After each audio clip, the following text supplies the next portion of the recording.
That shit didn't work at all. That's just the fuck, it's on me.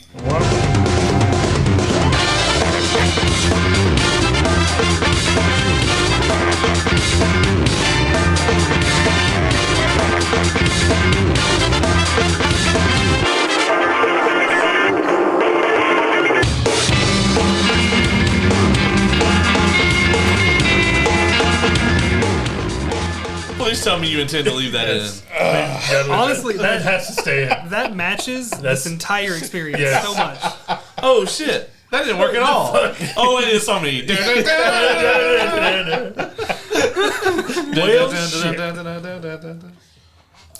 a good opening. Still a solid opening. Yeah, it's a solid opener. Yeah, it is definitely an opening. I dug it. Very jazzy. Man, I've never felt more naked and unprepared for a podcast. Oh. Yeah, I mean, we weren't really sure. Welcome to the Throwback, by the way. We really were not sure at all what we were getting ourselves into here tonight. We just knew that it was going to be better than Cool World. Yeah. That was the goal. I still love Cool World. By default. Have you seen Cool World, Brendan? Oh, I grew up watching that. Okay. I watched that when I was like 5. I think that actually might explain a few things. Yeah, right. I like that is a very nostalgic movie for me. Okay. Well, it was for Oz too. It awakened some things in me as well. Well, yeah, I mean, they should have stayed asleep. My parents spent the $2 to rent Who Framed Roger Rabbit instead of the 99 cents to rent Cool World. They splurged, and it's the best dollar that they ever spent. I'm eternally thankful. Both are good. I like both. The one is definitely superior. Yeah, that's like looking at The Dark Knight and Batman and Robin and be like, yeah, I like both these. I like both of them. Yeah. I like both. You see how that doesn't make any fucking sense? No. See, Brandon, that's why your phone rings when theirs don't. I'm like, man, fuck. Everyone's busy. I got no one else. Yeah. Get this asshole over here. I mean, call Brendan, I guess. What was it where I was like, dang, man, Brendan wasn't available? What the fuck happened? The Marvels. Yeah. Because you played on me on the Marvels. And I was like, I get it. I would do the same thing. But and Madam... No, we all did No. Madam Web. I'm glad. No, me and him and Kay did Madam Web, and that review was really fun. The movie was... Listening to it was fun. I don't think we've had a single episode since where we have not made a Pepsi joke. Yeah, like, or Madam Web reference. Just in general, yeah. That does kind of make me want to watch it. Yeah. I mean, we recently... I wasn't even going to bother. The last episode before this one, we actually went through all of the Sony Marvel verse. Mm-hmm. All of it. From from Spider-Man 1 or whatever. Yeah. All the way through. And, Madam Web is... It's still awful. You ranked it higher than another movie. Which was I went to World of Coke the other day, and I was like, this is the only place we're safe from Madam Web. So. Right. Surrounded by all this Coca-Cola product placement. That was Ezekiel Sims' problem. He kept trying to find a way to stop, Madam Web and the little spiderettes. He should have opened a Coke factory with all his money. Yeah, he should have surrounded himself with Coke memorabilia. Right, he would have been A-okay. Yeah, and they didn't pay to be in the movie, so yeah, Madam Web can't go there because the cameras can't follow her. Right, set of Coca-Cola armor. Yeah, I'm invincible. You get some polar bear bodyguards. Yeah, Dylan, you okay over there? I'm here. Okay. I just want to make sure you were say this was all your idea. I'm letting you guys have your little moment. What you have wrought. I didn't bring up. Also, we haven't even said what my pick was yet. No, we haven't. We're just riffing right now. You know? Yeah. If this I was just letting you have your moment while I looked around. Okay. Listen, everyone, guys, gals, and non-binary pals. Look, if this is the first time you've ever tuned into this show, you should probably pick another episode and start Honestly, with. yeah. Maybe go check out our Avengers Endgame review. Or the Captain America review. No. There's several Captain America reviews, to be honest, all right? Not the one he was talking about. It's the anniversary. I'm partial to the ones I'm in. Oh, those were really fun. The Flash was a good review. The Flash was a good review. It was very accurate. When Dylan, you were on for the Justice League X Ruby's Superheroes and Huntsmen Part 1 and 2 review. Yeah. And for the Part 2, I think you prevented the second lowest score. Yeah, we thought it was the lowest. Yeah, yeah. But we've been since corrected. Right. I got physically angry about that, actually. Not the second part, but like the movie or the movie itself. Mm-hmm. Yeah, because I gave the 84 Dune, I think, a 1. Yeah. Didn't they give it like a 2 or some shit? You gave it a 2. Yeah, and it was just because I could not give it a 0 because Patrick Stewart is in it, and I cannot do that to a brave knight. You know what's funny? I actually don't remember why I was so angry about it. It's in the vault. It should probably stay there. Yeah. That bullet. I know a few people we could ask probably, but one idea I had to do was, I mean, I would love to do this with co-hosts, but it may just be in the vault for when I have no one else. The podcast is going to be 7 years old this October, right? And I'm like, that's a long time. Yeah. Oh. And, over time, this wasn't the goal of the podcast, but like, the way I think about movies and like the way that I think about formulating my thoughts, all that has changed. And I'm like, my reviews or my scores for a lot of these movies have definitely changed. So I'm just going to find a day and just go down the Rolodex of movies that have been reviewed, and I'm just going to rescore them according to my current thoughts and feelings. And it's going to take forever. It would take forever. Does that mean you're going to rewatch the Star Wars Holiday Special? Well, it doesn't mean I'm going to rewatch them. Howard the Duck. Oh, okay. And that disclaimer would definitely be at the top of that episode. Okay. Yeah. I was going to say. No, definitely not rewatching. Probably a quarter of the list. But I'll rewatch it with you if you want. I just had the mental image of Grandpa Chewbacca. Oh no! Yeah, with the VR. I did. Yeah. The only reason that I hesitate on doing that episode is because it would just be me shitting on a lot of things. Like, I think I gave this a 7. It gets a fucking 4 now. God damn. Fuck this movie. Fuck this movie and fuck who's involved with it. Whatever movie it is, Doesn't matter. Yeah, it doesn't even matter.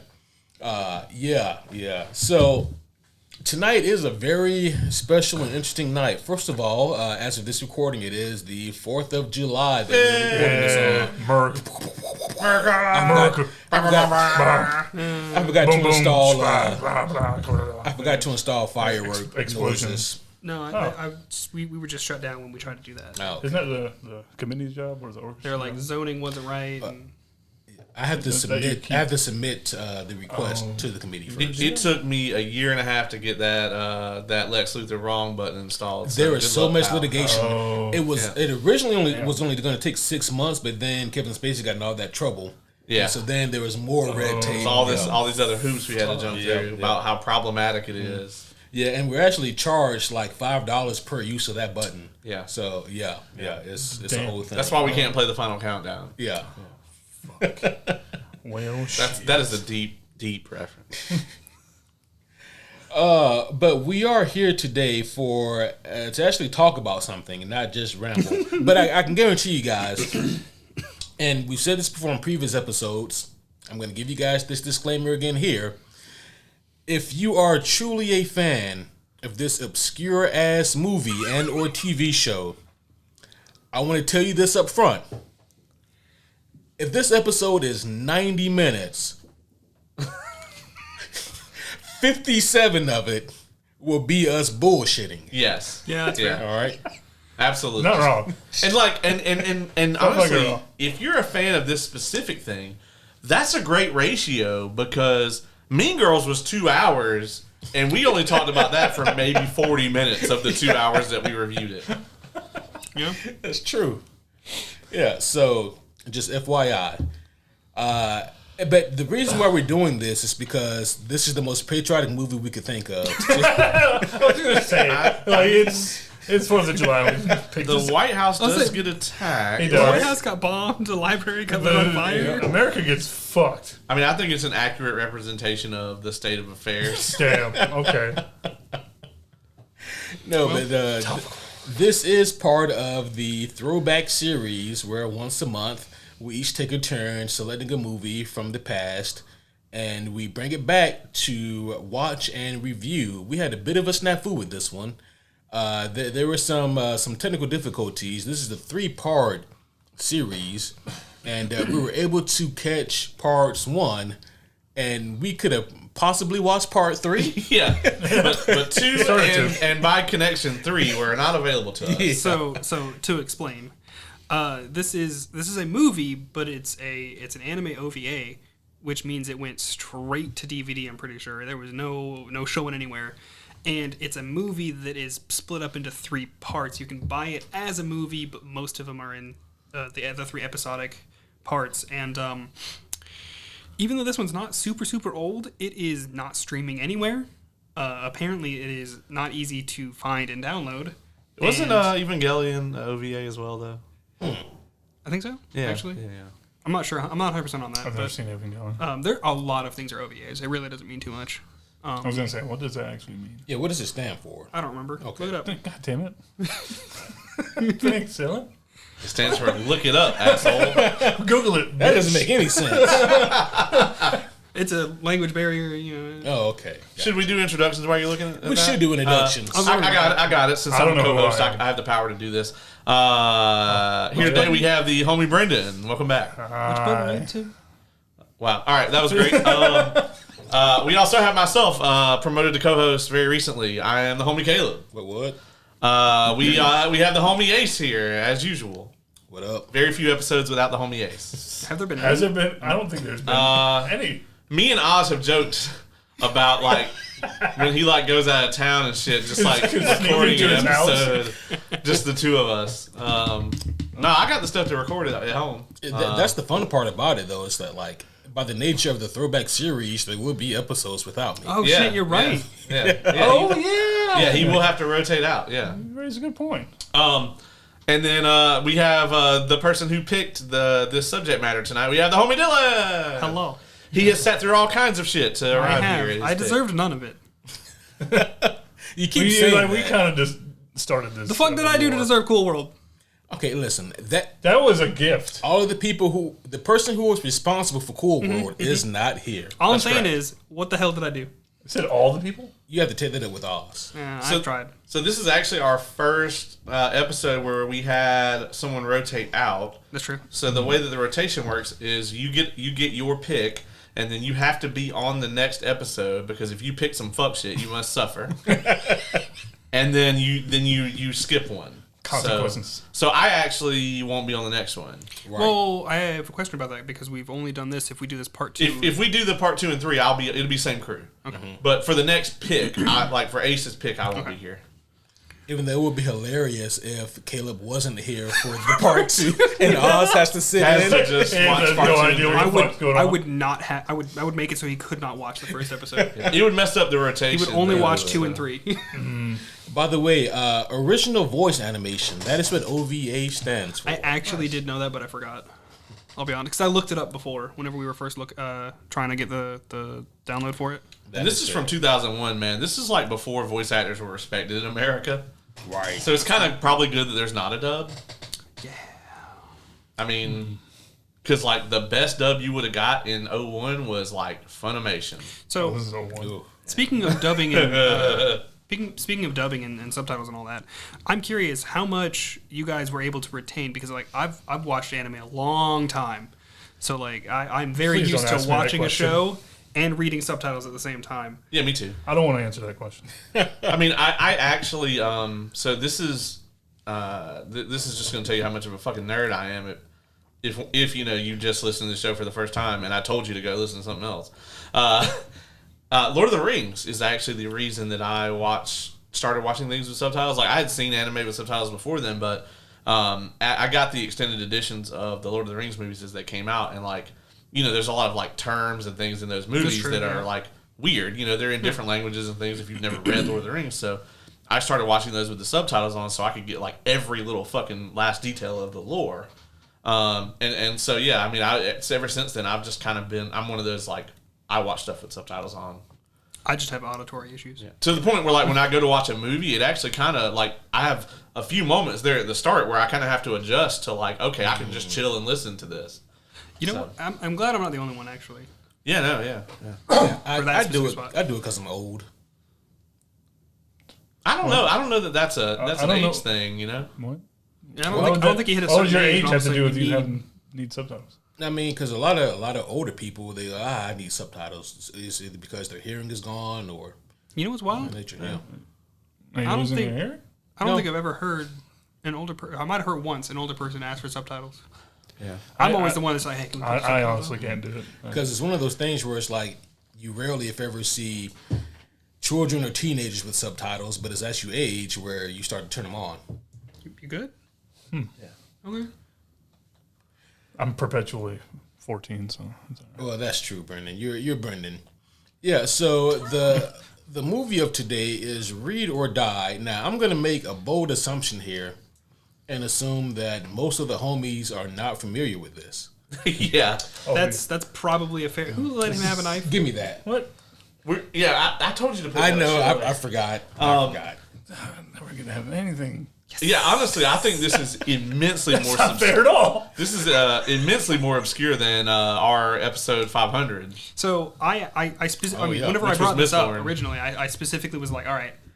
I think on the last nostalgia kickback thing, I was like, I need to pick something so out there and just random, but so anime and on point, but still good. And I managed to. So I actually don't remember large chunks of this movie. When was the last time you saw it? I don't know. Years Wow. ago. But it's always been in the back of my head. And I've always had a hard time finding it, believe it or not. Now, so I looked it up and I was like, well, how old is that one? I was like, oh, it fits the criteria. Yeah. This is perfect. So I brought it up to you guys and we attempted to download it. But there were some mild issues. The first one, when we downloaded the quote unquote movie, I believe it was just part 3 of the movie, and then when we got the actual 3 episodes, I checked them and they worked. At least parts of them worked because I started like 2 of the 3. And when we tried to click the play button, it was just like, hey, no, this don't exist. We're like, what? So we had to pull it up on YouTube. Yeah. I haven't watched an anime on YouTube in I don't know how long. I can say the same This thing. could have been the last one. I haven't watched anime in I don't know how long. For those of you who didn't catch that, he said he hasn't watched anime and he doesn't know how long. Could you not hear me? That was kind of a mumble. Sorry. I haven't watched I anime. did kind of Harrison Ford there a little bit. Yeah, it's a Okay. little bit of a Harrison Ford draw going on there. Yeah, this actually did spawn a show of the same name, Oh, so after these 3 episodes, episodic movie Yeah. thing. There is an actual show that I believe went on for a season that has the characters in it from this, but they are not the main characters. There are 3 other people who all have the same ability that she does, I think. interesting. I don't believe I ever finished it because whenever I first found out about it, I was like, oh, it's this thing. And I started watching it and I was like, this is wrong. Yeah. Are they all obsessed with books? No. No. Yeah. So, by the way, there will be full spoilers for at least episode 1 or part 1 of this movie. I don't think we Spoilers? can really talk about this without spoilers. Yeah, for sure. We also only have 30 minutes of info. Yeah, we also only have 30 minutes. of content. Yeah. So, we will bullshit like we've never bullshitted before. Just to really buff this out. That's right. I don't know how much I can bullshit about this. We gotta hit the criteria so that I So- can get the dynamic ads at the beginning and end. I'm be straight honest. How long do I need to make this? I don't know. I mean, I don't. I can make it happen. I can tell you 3 things that I remember about this movie. I can even make it focused about this anime still. And 2 of them were Wow. very big. Talking about titties, Brendan. Anime titties. I would never speak of So such yes, this indeed is an anime that does have titties. Yeah. So how about this? That narrows it down. Dylan, Yes. you are the chosen one for this episode. Why don't I you? am indeed the lead of the anime division of the homies. That you are. Yeah, you are. It's a you are single team, but it's a one-man team, but you are over it for all things anime on the Homies podcast. shit, that's actually how my job title is. You were sent to project destroy lead. the Sith, not join Right? them. I am the lead of projects. I'm the only person on that team. Well, why don't you give all of us, and the homies included, a breakdown of what Read or Die is about? No. Oh, okay. I'm just kidding. Brendan, you're up. Oh fuck! You know what? I want to hear this. Go ahead. You were paying very much attention about the movie that is very dear to me, and I picked for us to watch. Explain to me what you've seen. Girl with glasses, and she likes books. All right. And then she comes across this hot lady, very Black Widow-like, and then she can control paper. Which person? Huh? Yeah, you said she can control paper, but you just Oh, mentioned the lady with glasses. Okay. Okay, Yeah. okay. All right. Yeah. And then there's a guy with kind of a bird contraption. You have skipped 20 minutes of this episode. Oh, wait. There's a guy with the giant grasshopper. Let him cook. All right. Yeah. He skipped You know, I'm third person on this team as well. I'm going to go ahead and pass it on. I like how all spies are Black Widow-esque. But this one kind of is. I mean, she's like what she was wearing. Very Black Widow. I see. Okay. I see. I It's like a Black Widow. she mildly Envision. is though. I guess I can see it. She is like a super Or Kitty soldier Pryde. spy kind Yeah, of person, you know. I was gonna say you said like Brendan just said she's kind of like Kitty the Pryde. Black Widow or Vision, and I was like, so like Black Vision, that doesn't sound right. But then he said Kitty Pryde, so I was like Black Pride, that sounds even. Yeah. There is a white Vision. I mean, you know. That's pretty good. My poor train of thought. Yeah. So I guess it's my turn to try and salvage that a little bit. Yeah, just fill in the blanks that Just a lot. I'm just gonna restart. So this So much detail. This movie / episode starts off with you seeing a very, very trashed room full of books. And the main character, who I'm going to be honest, I'm terrible with names. I do not remember her actual name. I'm going to use her code name, The Paper. She Is it Yuriko? It's Yumiko. Yumiko. I'm disappointed by that code name. It's perfect. That's not her code name, though, right? Like The Paper? Yeah, the paper is the code Yeah, name. they could have not did like Yumiko. the note.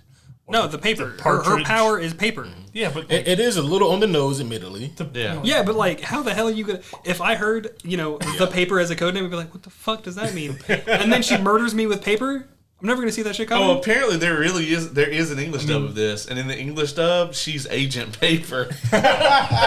No, you're right. Yeah. I watched this in English dub originally. That's unlocked now. Yeah. Whoa. That's awful. Oh, yeah, that was back I whenever I think- didn't realize that was bad. I think the paper is better than Agent The Paper I is think definitely so better. too. I like Agent Paper. You would. Agent Paper sounds like you deliver newspaper. You know what though? That would work even better. Special He's delivery, right, bitch. Because that would make me drop my guard more. Yeah, that's true. I'd be like, Agent Paper, who the fuck? And I'm dead. Yeah. Yeah. But she wakes up to a phone call, which you kind of have to be. Honestly, there's no way for you to pick up on this. That she basically just gets a job, and then she goes, "Oh, cool," and starts humming a song as she gets ready in this trashed room, just like stepping around books. Pulls money out of a random book she has to go celebrate her job by buying more books. You also find out that she, I'm pretty sure, owns multiple levels of this apartment building. Which, hold on a second. She said it later on. She says she's a substitute teacher. Apparently in Japan, substitute teachers get paid. Is this Japan though? Do they actually treat their teachers well over there? I have no idea. Probably better than here. It takes Yeah. place in New York, doesn't it? No. They go to it. That's go the thing there. though. Like the agency that picks her up is British. right. So I think she might be British, but I really don't know. It's hard to keep track of it all. And I was too busy shaming Brendan for not reading subtitles to pay that much attention. Well, I mean, where they at had the little wavy cat, so you know. That is also true. That's true. So it's probably Japan where she's must be originally Japan. at. Yeah. Or it's just a really Japanese underground store. Underground Japanese bookstore. Yeah. Which I mean are you know, like it's like you might be saying to yourself, well, I don't have any of those where I live. Exactly. Yeah, Is that purely they're Japanese? doing their job. Is that purely Japanese? It's Asian. I was gonna say, like, I would say isn't it's that all also Asian people? Chinese. I think. It's just very much an Asian stereotype in the United States. But she gets the thing, and then she goes book shopping, and it's For a second there, she's just not. You're just like, what the fuck's going on? Until I loved all of this, by the way. Like the episode? The kawaii nature of all the book shopping. It was adorable. It's just because I just know a lot of book girlies. Yeah. 2 of them are official homies. Yeah. So, out of curiosity, before I continue, how accurate was our first thing of like this being connected, like correlating to K? It was pretty accurate. Except if the Kindle didn't exist, which it wouldn't have back then, then yeah, exactly. And the the paper kinesis part. Yeah, I mean the homie Lauren has a Kindle and still buys books like that. So I don't want to derail you because I really need you to go through and finish this. Piece by piece this. But and piecemeal this thing.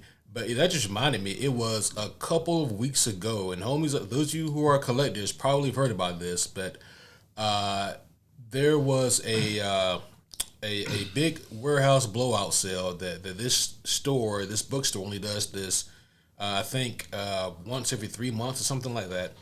Anyways, they had a huge sale on like comic book omnis and collected editions and just like the whole store. It was going for about 70% off. Oh wow! And I found out about this on Saturday. The last day they were doing it was on Sunday, and I was like, do I want to take a 5-hour road trip and just go for broke? Did you? Thankfully, I did not, because it would have been bad. Yeah. It would have been rough. Yeah. I mean, yeah, just because,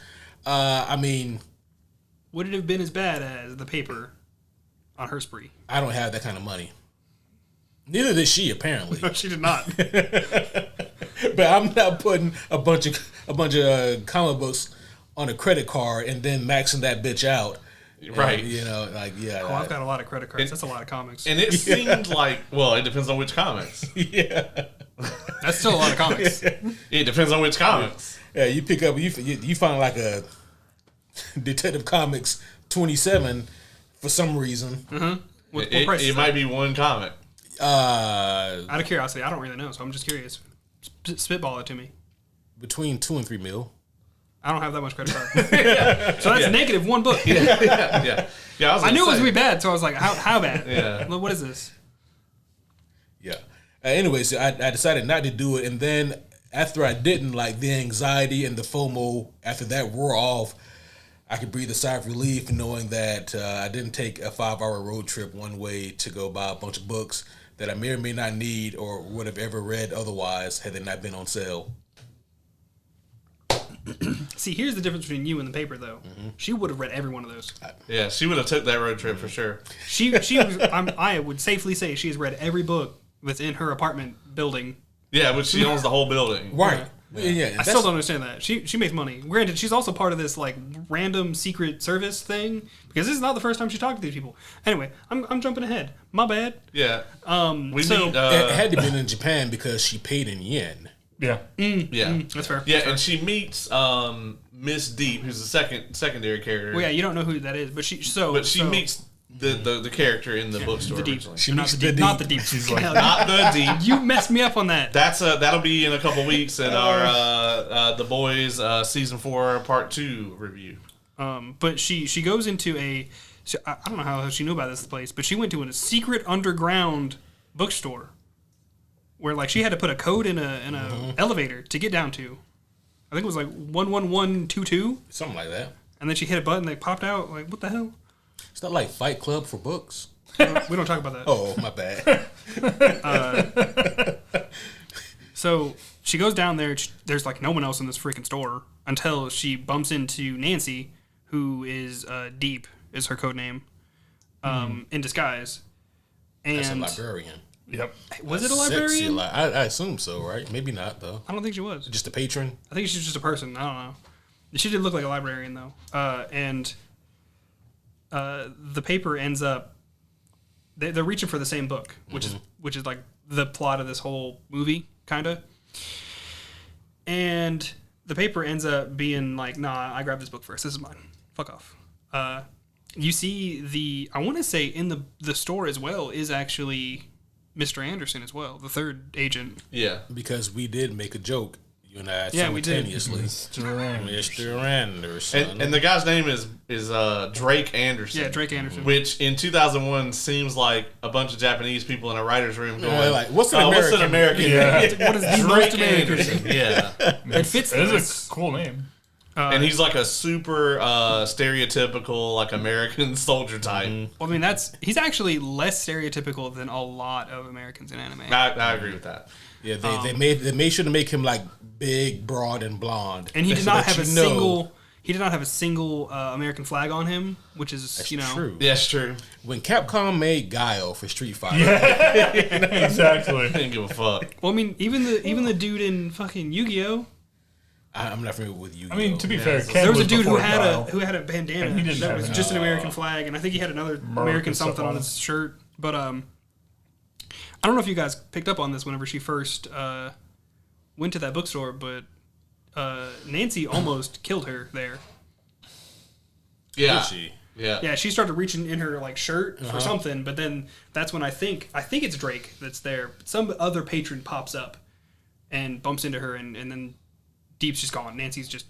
I was like, she was about to shoot this bitch over that. Yeah, she would have too. She packing? I mean, yeah, you saw her for the whole rest of the time, right? Yeah. Yeah, No, fair enough. She had guns coming out everywhere. Right. guns. I think she later on you might see her have knives. Jugs. Oh, I got the two. all those. I got the two Bazookas. characters confused. My bad. But she pays for the book, goes out and starts reading it, and then she's so engrossed in this book she does not notice evil hornets. I think wasps, hornets, Murder something hornets. start to just kill people in cars, and like a whole like delivery truck full of paper flips in front of her and then slides in front, and she only reacts when the force of paper hits her. Yeah, and it's interesting because we like see her do her paper bending. Yeah, you do see And, that and she immediately. like makes a wall so that the rest of the shit can't hit her and she can keep reading. Yeah, she's just like, meh. I want to put a pause right here real quick. All right, what's up? Because there's a whole lot happening. There is a lot within the first few seconds. Actually, we even skipped the before opening part. Oh yeah, we did. That's a problem. We can get back to that though. Your thing. Yeah, there's a lot happening in this moment, and it is, as a viewer who doesn't know what the fuck is going on, it makes it entertaining in a very hilarious sense, because I'm like, oh, there's murder hornets, as Brendan put it, that are literally murdering people. Yeah. And there's a ton of them. Miss Paper does not care. She is engrossed in her book. Whatever that book is that's so important to her, she needs it, and she's reading. And I'm like, okay, well, that's typical. Typical anime girl. She's engrossed in her Head in the thing. clouds, head in the clouds. And then like the hornets get pretty fucking close, and still nothing. Then like the fucking car flips over in front of her. Paper goes everywhere, and then, by the way, this is when we realize, oh, this bitch got powers. Yeah. It's not brought up a single time before this. And then, before you even have a chance to fully process that she's got superpowers over paper, there's a grasshopper. Grasshopper, Yeah. and the guy riding that shit. Yeah, this is Who's large also controlling the grasshopper. murder hornet. And I want to point out, there is not a single person in the background or in any of the ground in this segment of the show that seems surprised or shocked. This is like They were. Whenever the car started exploding, people ran. okay. Yeah, but that doesn't mean that this doesn't happen all the time. Like I wasn't saying that. when you live at the beach and a hurricane comes in, you leave, but Yeah. it is still something that happens all the time. You say that, but I am from Florida. That's true. People don't leave in Florida. They Yeah. don't. We didn't. true. I didn't live on the beach, but we didn't. If you live on the beach, you kind of have to, or you die in some cases. You're supposed to, yes. Yeah, but some people still don't. A lot don't. Yeah, so. yeah. But yeah, I mean, but they're not shocked. So, because this is the thing that happens all the time. I mean, Yeah. it's very clear. I'll be honest with you. A lot of My Hero Academia is kind of like this. It's like, oh, Well, I mean, their whole world is full of quirks. There's a person. What's their superpower? All right, cool. A mega villain, a giant guy that can control bugs. He's got a giant grasshopper. Okay, all right. Like, I That's mean, normal. that's kind of how that show goes. So. It seemed like if you live like New York or like a really busy place, or Japan for that matter, Tokyo, and you need to catch the transit, but it's backed up or it's down, it's super inconvenient, and that's the vibe that they gave me. It's like, oh, this is really inconvenient. Yeah. I think they were a little more. There was a dead guy, but then in the scene, there's a dead guy nailed to the wall, and they're like, "This is just." Well. It wasn't all of them. What? You saw it was just a skin. It's fine. Oh, okay. I was wondering about that. Yeah, that was it is somewhat explained later that he was some weird clone thing. Yeah, that was kind of the first what the fuck moment for me is when he hits the billboard and like the void kind of opens up and then he turns into like Ghostface when he dies or whatever. I was like, that's a weird ability. Right. But they do quickly kind of explain that he was a clone and like that kind of makes sense. It's like it's just kind of like this like whenever he cracked his like inner whatever the hell whatever it is, out. kind of. That's when I had to read. Was revealed. That's what I had to say, and I reiterate this again, that this is the most bizarre episode of Mighty Morphin Power Rangers I've ever seen. You did say that. You did. You did say that. But not the most outrageous episode of Big Bad Beetleborgs. God damn. Holy shit. It was kind of par for the course for that. That's true. Yeah, that show was fucking weird. There was no weird like layer conversation between the bad guys, but yeah. Jay Leno Ghost. Now I'm thinking of like other Power Ranger ripoffs because there were so many. VR Troopers. VR Troopers. Wasn't Power Rangers actually a ripoff himself? It's Super Sentai. Yeah. I mean, but it was like derived from that. Yeah. Well, in terms of American TV shows, though, it's not necessarily a ripoff of Super Sentai. Like they made a new show and then used clips from Super Sentai. Yeah. I forgot they did that. Yeah, like all the stuff that they're where they're human walking around as themselves is all shit that Fox actually shot. Everything else is all clips from another show. And that's why the Yellow Ranger doesn't have a skirt, because she was usually a guy. Yeah, she was a guy in the original series. Yeah, it was funny, right? Because the last time I saw Power Rangers through and through, I was a child. A few years ago, I was doing a podcast with another buddy, another Caleb. Caleb Stovall. Shout out to Stovall. Yeah, Stovall Wrestling Network. Yeah. And we did a Power Rangers podcast for a while there during the pandemic, and that was a lot of fun. But going back and rewatching those old episodes of Mighty Morphin, I realized that this shit is fucking ridiculous. It's the fucking best. And the thing is, unfortunately, like it was what we watched as a child was ridiculous. But the Netflix version, they have gone in like George Lucas special edition. Did they? And they added little things like they'll punch somebody and it'll pop up as like pow. No. And I actually came on their podcast to review the Green Ranger saga because that's probably the most famous Power Rangers series ever. Yeah. And when we were watching it, there were so many parts where I just cringed so hard. But the worst one out of all of them is Jason and Kimberly are like asking Tommy, who's already been turned. Spoilers for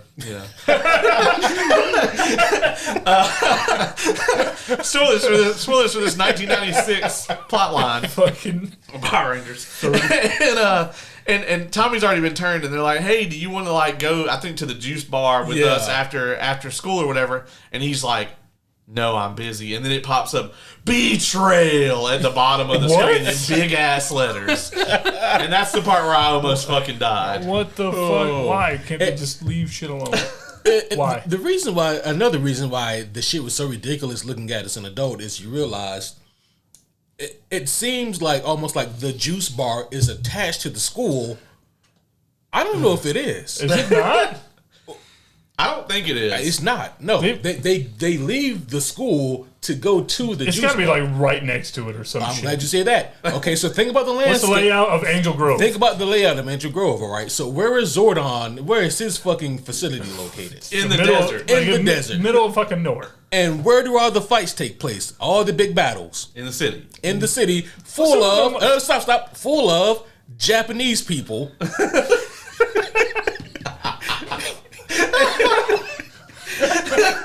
you don't see any of them in the school or the juice bar. And also the buildings are all strangely made out of like cardboard. That too. So fair enough. That's our synopsis of Power Rangers. Since you asked about that. That's our first major rabbit hole of the night. It's been a very long time since I've even looked at any Power Rangers, anything. So some of that was actually settling in on me. Also, the fact that you guys, you were like, the juice bar, and then you name dropped like the city, I think. Oh yeah, And you said that, I was like, I didn't know that was that name. Well, that's a reference that I make often. Like we'll be watching something like I was watching The Acolyte the other night, and like they send these Jedi after this dude, and they get wrecked. I was wondering when you were going to bring this up. And I'm like, this is like the Angel Grove Police Force Jedi right here. Or whenever the real world police do something dumb, I'm like, on a scale of the Angel Grove Police Department to the Gotham City Police Department, which are both really fucking awful. At least there are a few good cops in Gotham. Yeah, there's some good. There's at least one. They eventually make Bulk and Skull cops in Angel Grove. Yep, they sure do. Yeah. Sure. And they're like the best cops in Angel Grove. And so, that place is perpetually fun. They get a whole character arc. It's pretty good. Yeah. I don't know if when I said I was not agreeing to that. No. It's pretty good part at the end. My was to it happens. Thanks for the clarity. I thought it was pretty good. I mean, it happens over a long period of time, but... So, the next thing that happens here on Read or Die... We're actually going back to the start, because we remembered that we forgot the intro to this anime. Yes. Because the main intro isn't actually where I said it started, because I always forget that they immediately go balls to the wall. Yeah, and we see the guy... We later learned that he stole 600 manuscripts. Was it 600? Yeah. Jesus. But this dude has like a weird battery on his back with like Tesla coils. Yeah. And he uses electricity from that through his hands for some reason. I feel like he didn't need to do that to explode the White House. Yeah, he straight up Palpatine's the White House. Yeah. That's a good way of putting it, actually. Yeah. And then he's just like, this isn't the library? I was thinking of Independence Day, to be honest. Oh, yeah. But yeah, he legitimately asks them. He was just like, this isn't the library, and they're like, no. Oh, shit. And then he goes and finds the library, steals the manuscripts, and lights that thing on fire for some reason, because I guess he hates books. And then you're not explained for that for a while. No. For not. Everything that we just said after the really cool opening. Mm-hmm. I actually do love that in the middle of the weird grasshopper fight, you actually brought up a good point, Ace, that you said... so we're not going to see her like start having her powers. She like knows about them. I was like, oh yeah, you don't get the weird, awkward. Oh, let me learn my stuff. No, she knows that stuff already. Mm-hmm. She's just ditzy. Yeah, it's almost like that's like if you had any sort of power, especially one that we find is as OP as her ability. It's not just she can control paper, but like even the density of it. Yeah, because she blocks multiple bullets with a single sheet of paper. Mm-hmm. I'm like, that's not how physics work. But neither is Falcon Paper Kinesis, buddy. Yeah. Come on, Brandon. Stay with us here. It is an anime. My bad. But it's the fact that like that is not typically a part of her. It seems to not be a typical part of her daily life. Like she's not so concerned with that. Mm-hmm. She's concerned about one thing and one thing only: motherfucking books. Sorry, there are two things she's concerned about. Oh, and you might not have noticed it. Fast forward. She might be. I don't know about that one. Because her and I have a lot in common there. I also like books and titties. So later on, this is jumping ahead a good bit. Whenever she starts talking to Nancy for the first time properly, Nancy tries to take her glasses off, and the paper almost kills her. Right. Like almost takes Nancy out. And the only reason she didn't is because she actually phased through the paper she threw up. Not threw up as in mouth. Although she could have. But no, she almost takes out the spy lady because she tries to touch her glasses, which a little concerning. I mean, it's a little much. I don't like people touching my glasses. Yeah, but I don't know if I'd murder somebody immediately for it. I might, but people that's are not pretty like touchy immediate. about their eyeglasses. As we fucking should be. Yeah, I need this shit to function. I'm like Ric Flair when it comes to my glasses. These are $400 Oakleys, and they cost more than... Yeah. Then you're or you could be like Johnny Cage, using $500. I don't know if we've ever done this, but let's swap glasses for a second. You sure you want to do that? I don't know if you want to do that. That's going to be bad. I know it's going to be real bad. I don't know if you want to do that. Oh, fuck. It's going to hurt. Here you go. Also, we're doing it live. That was a terrible Ric Flair. I can't let you get away with that. Oh, this hurts. Oh, wow. It's like opening your eyes. I bet Ace can't see shit, and I bet Dylan can see 3 dimensions over.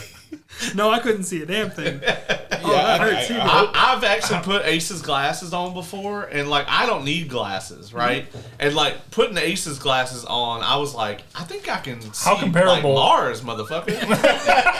I'm pretty sure How we have comparable opposite. is your blindness? I think to we each have other? opposite Yeah, prescriptions. your vision's not that I think bad. so. Yeah, I'm supposed to wear glasses, but I need to get my eyes checked because my I used to have better than 20/20 vision, but I don't think I do anymore. Like my really long distance vision is not like I used to be able to read stuff like super far away, like crisp, and now I have to like a little bit. Hey, so. Ace, I'm sure you're just not you getting ever old. like imagined waking up and not needing to put glasses on in the morning? No. Yeah, neither have I. Okay. Yes, it's been a while. Well, having been a my while. face in screens for like 16 hours a day is probably deteriorating them. Sorry. I got glasses in like 1st or 2nd grade. I do not remember what it's like to be able to see. Yes. Actually, I don't know if I knew then. Yeah, yeah, I was gonna say. I didn't get glasses until 6th grade, and that was like far too late. I should have got them way sooner. So you simply adopted the glasses. Yeah, I was Yeah, not molded. I was not molded by them. Yeah, by the time I adapted to them, yeah, it was already a whole man. thing. Yeah. I don't think I could.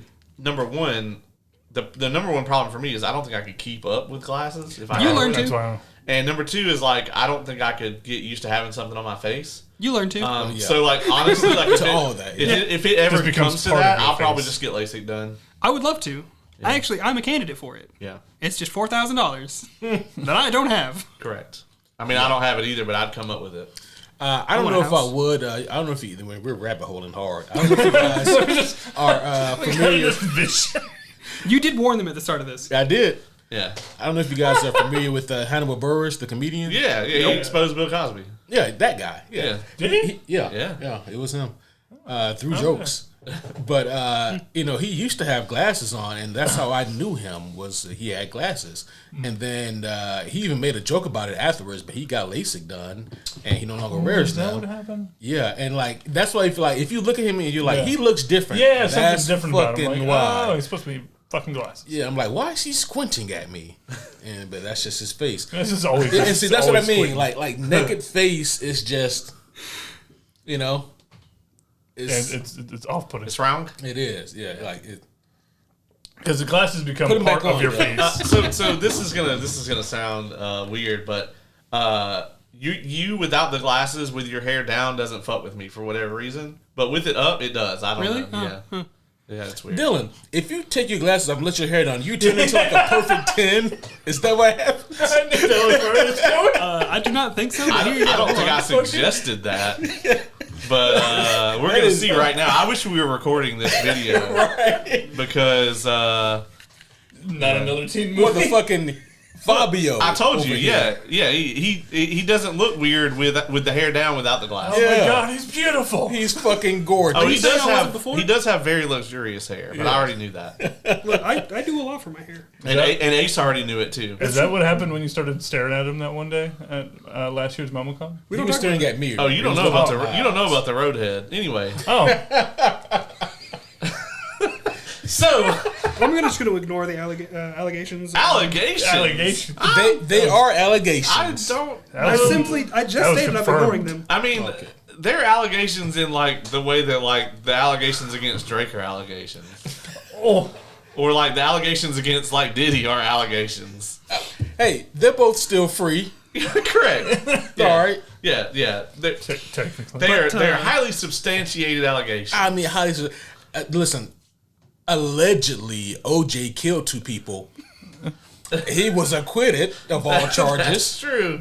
That's I'm true. going to reel this back in. Yeah, we can't get me down this bandwagon because I'm actually super obsessed with this subject Yeah, matter. I'm stopping this. We're Was coming it back. OJ? We're coming back to Yeah. this anime. All right. No. We're coming back to this anime. Yep. I'm curious now. No, I don't care. Do it on your own time. You made me be confrontational. It's done.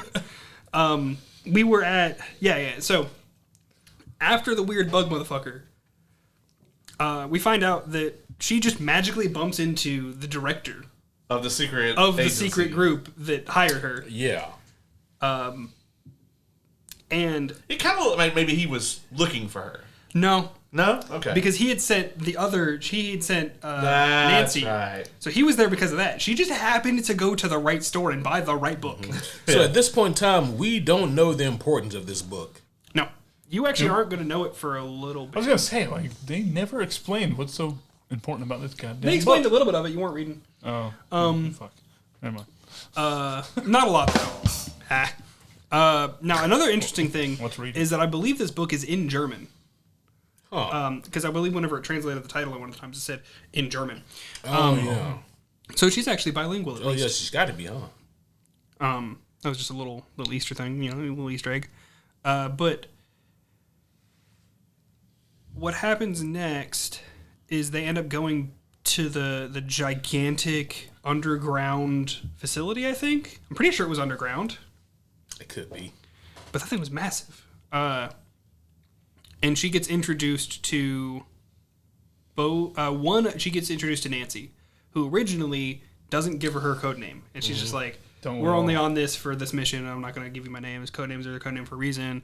And then like 10 minutes later in the show, she, tells her fucking name. Yeah. But, and then Nancy hazes her a little bit by like trying to give her a handshake, and then she just goes through the hand. Yeah, because Nancy has the phase powers or whatnot. I got you, bitch. Yep, got you, bitch. But the thing that still, I actually don't think this is explained, and I could be wrong. So with Nancy's phasing power, and with her being so attractive, does she always tend to ghost people? How long have you been waiting to do that? He's been sitting on that. Yeah, how I long am have you been curious waiting? how long. I mean, surely that was just organic riffing between you and I. Continue. I see. Yeah. I can't actually say we actually do make jokes like that pretty organically, but we do. But that one? Yeah, also but- doubt. That one. But- he was proud of that one. The thing that bugs me about her powers that I'm not sure is ever explained. That bugs you. I was like, wait, did he mean to do that? No, is that she has an outfit on, right? And then Yeah, and with a she wig, will. she disappears, and the outfit and the wig are still there, but she's still in clothing. Now, don't get me wrong, I'm not wanting her to be like absolutely naked when she comes back up, but like, why? At least give me some for bullshit yourself. example of That's like why true. her outfit doesn't. So a couple things on that, right? One, boy, I don't know how often this happens, but Brennan made a good point. It could be a suit of unstable molecules, like the one Reed Richards makes for the Fantastic fair. Four. Or an incredible suit. However, they, It's the like you same said, thing. they don't really say anything about It that. also could be don't much mention like you said, My Hero earlier. Or One of the characters could has a very go- similar power. Yeah. He actually made a suit out of his own hair What? right, Oh, yeah. no. Why did you say that? as No. a polymer, not his. It's not made of hair. It's just made of. It's You not know, like you the know, texture clothing of it. is mostly hair, right? No, it's cotton. What do you mean it's hair? Well, some of it is, yeah, but like What do you mean? Yeah, but like, wool. yeah, anything that's wool That's is hair. different. That's No, it's not no, huge. it's not. Not really, It's- no. No, not really. But anyway, I don't- it's his hair.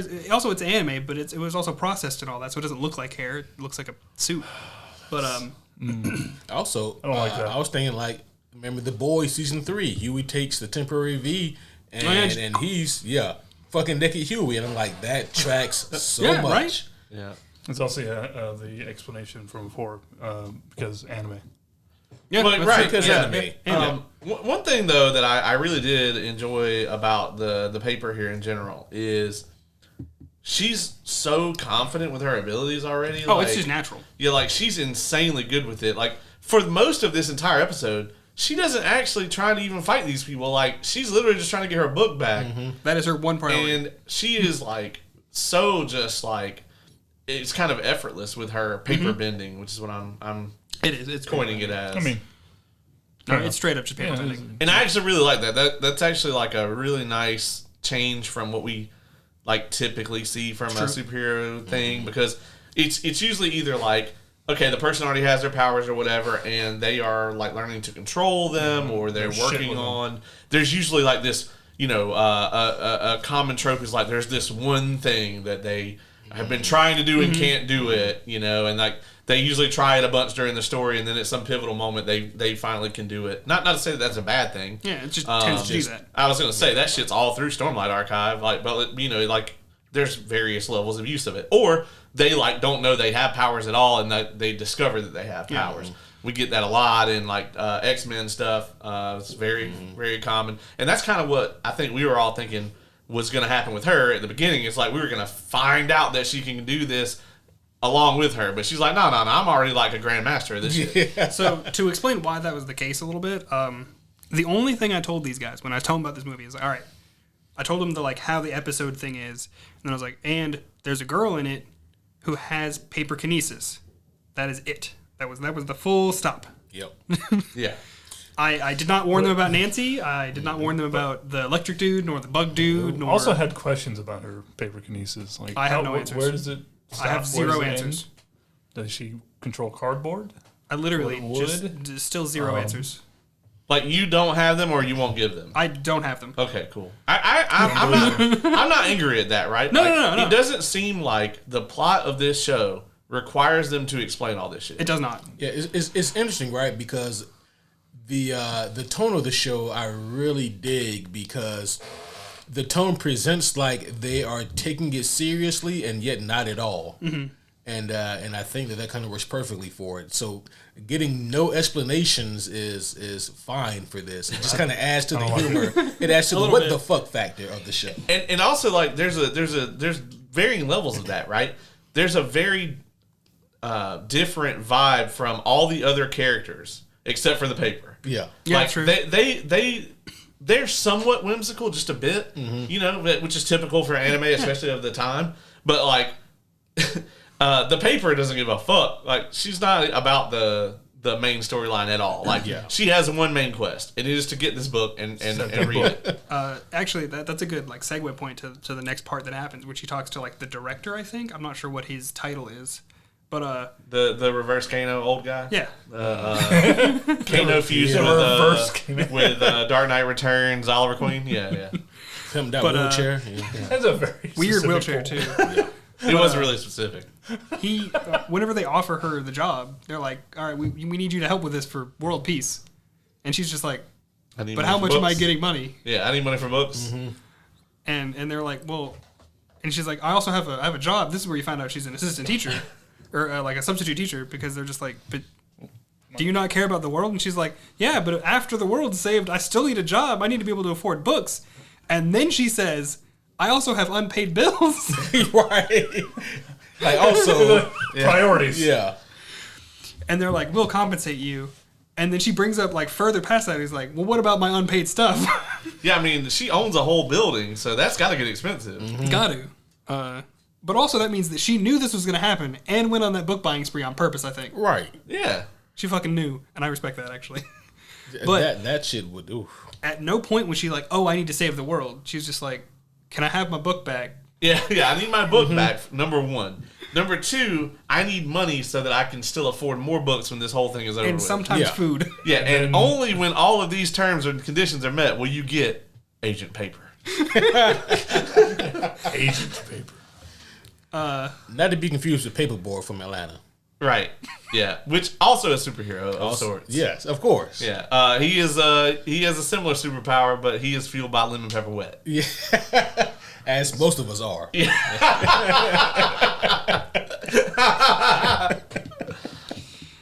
Oh shit. Yeah. So Brendan, at this point in the story, what were you thinking about the nuances in terms of the characters, and did you think that in terms of the villain's plot, Why? did you feel? Why are you doing this? I'm just asking you a question, Brendan, because you've been quiet over here. I'm not. I'm just curious. Like, Just listening. yeah. With the plot of the villain right now, do you think that maybe the ulterior motive of his is to subscribe the book to maybe a higher power than he, or do you think that he himself is going to divulge into the book to do something else with it? What do you think the main purpose or crutch of the book is, and what do you think it represents in terms of a narrative structure? Well, he Dylan said earlier that we were going to find out later. I'm asking you, what do you think? What do I think? Man, that's a good question. That's a really good question. Yeah. You know, it is hard to. There's so much that I could tell you that Do you think that the book is a representative in kind of iconography between like the layman who maybe is unassuming to be, vis-a-vis our protagonist, and do you think that maybe the villain in this scene here is he more of a representative of maybe big business or commerce or the big person in these situations to try to keep the little man down? And why do you think that dichotomy exists within this world? Well, I do think it definitely has something to do with it being German. Ace, where'd you get this Dark Knight Returns art over here? Oh, thank you. I got that from Kevin. Got that from me. It's a birthday present last year at Dragon Con. Oh, yeah. I feel like I remembered that. Holy shit. Yeah, man. Number one, you need to get that framed. I do. It's gonna be expensive though because it ain't a standard size. You gotta get true. that. I know. I gotta get it. You should go to Hobby Lobby, not a sponsor. And I actually also kind of fucked that place. I wish I didn't have to spend any money there ever. Fuck them. But if I didn't iterate that, they gotta go cool shit. What's there. the opposite of a sponsor? yeah. But their custom framing is bar none. Like so, opposite of a that's sponsor like is you give them money. the only thing that I do there at all is their custom framing. But they would do that up pretty nicely. I figured I would throw you a lifeline there because you seem to be struggling a bit. You were in full form of fuckery, though. Fucking. I'm gonna be honest. I stopped paying attention to part of it because I was like, "Good lord." He did this shit to me when we reviewed. What was it? It was that awful DC movie. Not Sirens. What was it? What, Blue Beetle? No, the one with the Flash? No. Oh, Shazam. No. It's got the three female heroes. Birds of Prey? Yeah, Birds of Prey. Yeah, because I slept through like 40 minutes. I was gonna say like Sirens. I was about to be like Juicy Smouillet's sisters in it. Oh, you should know that. Yeah. So the Sirens are different than the Birds of Prey, right? Gotham City Sirens? Yeah. I don't even know who they are. Well, isn't there some overlap there? Gotham City. Well, No, Harley Quinn is not in the Birds of Prey, despite the movie told you. That's where the confusion comes from. Also, did you see that?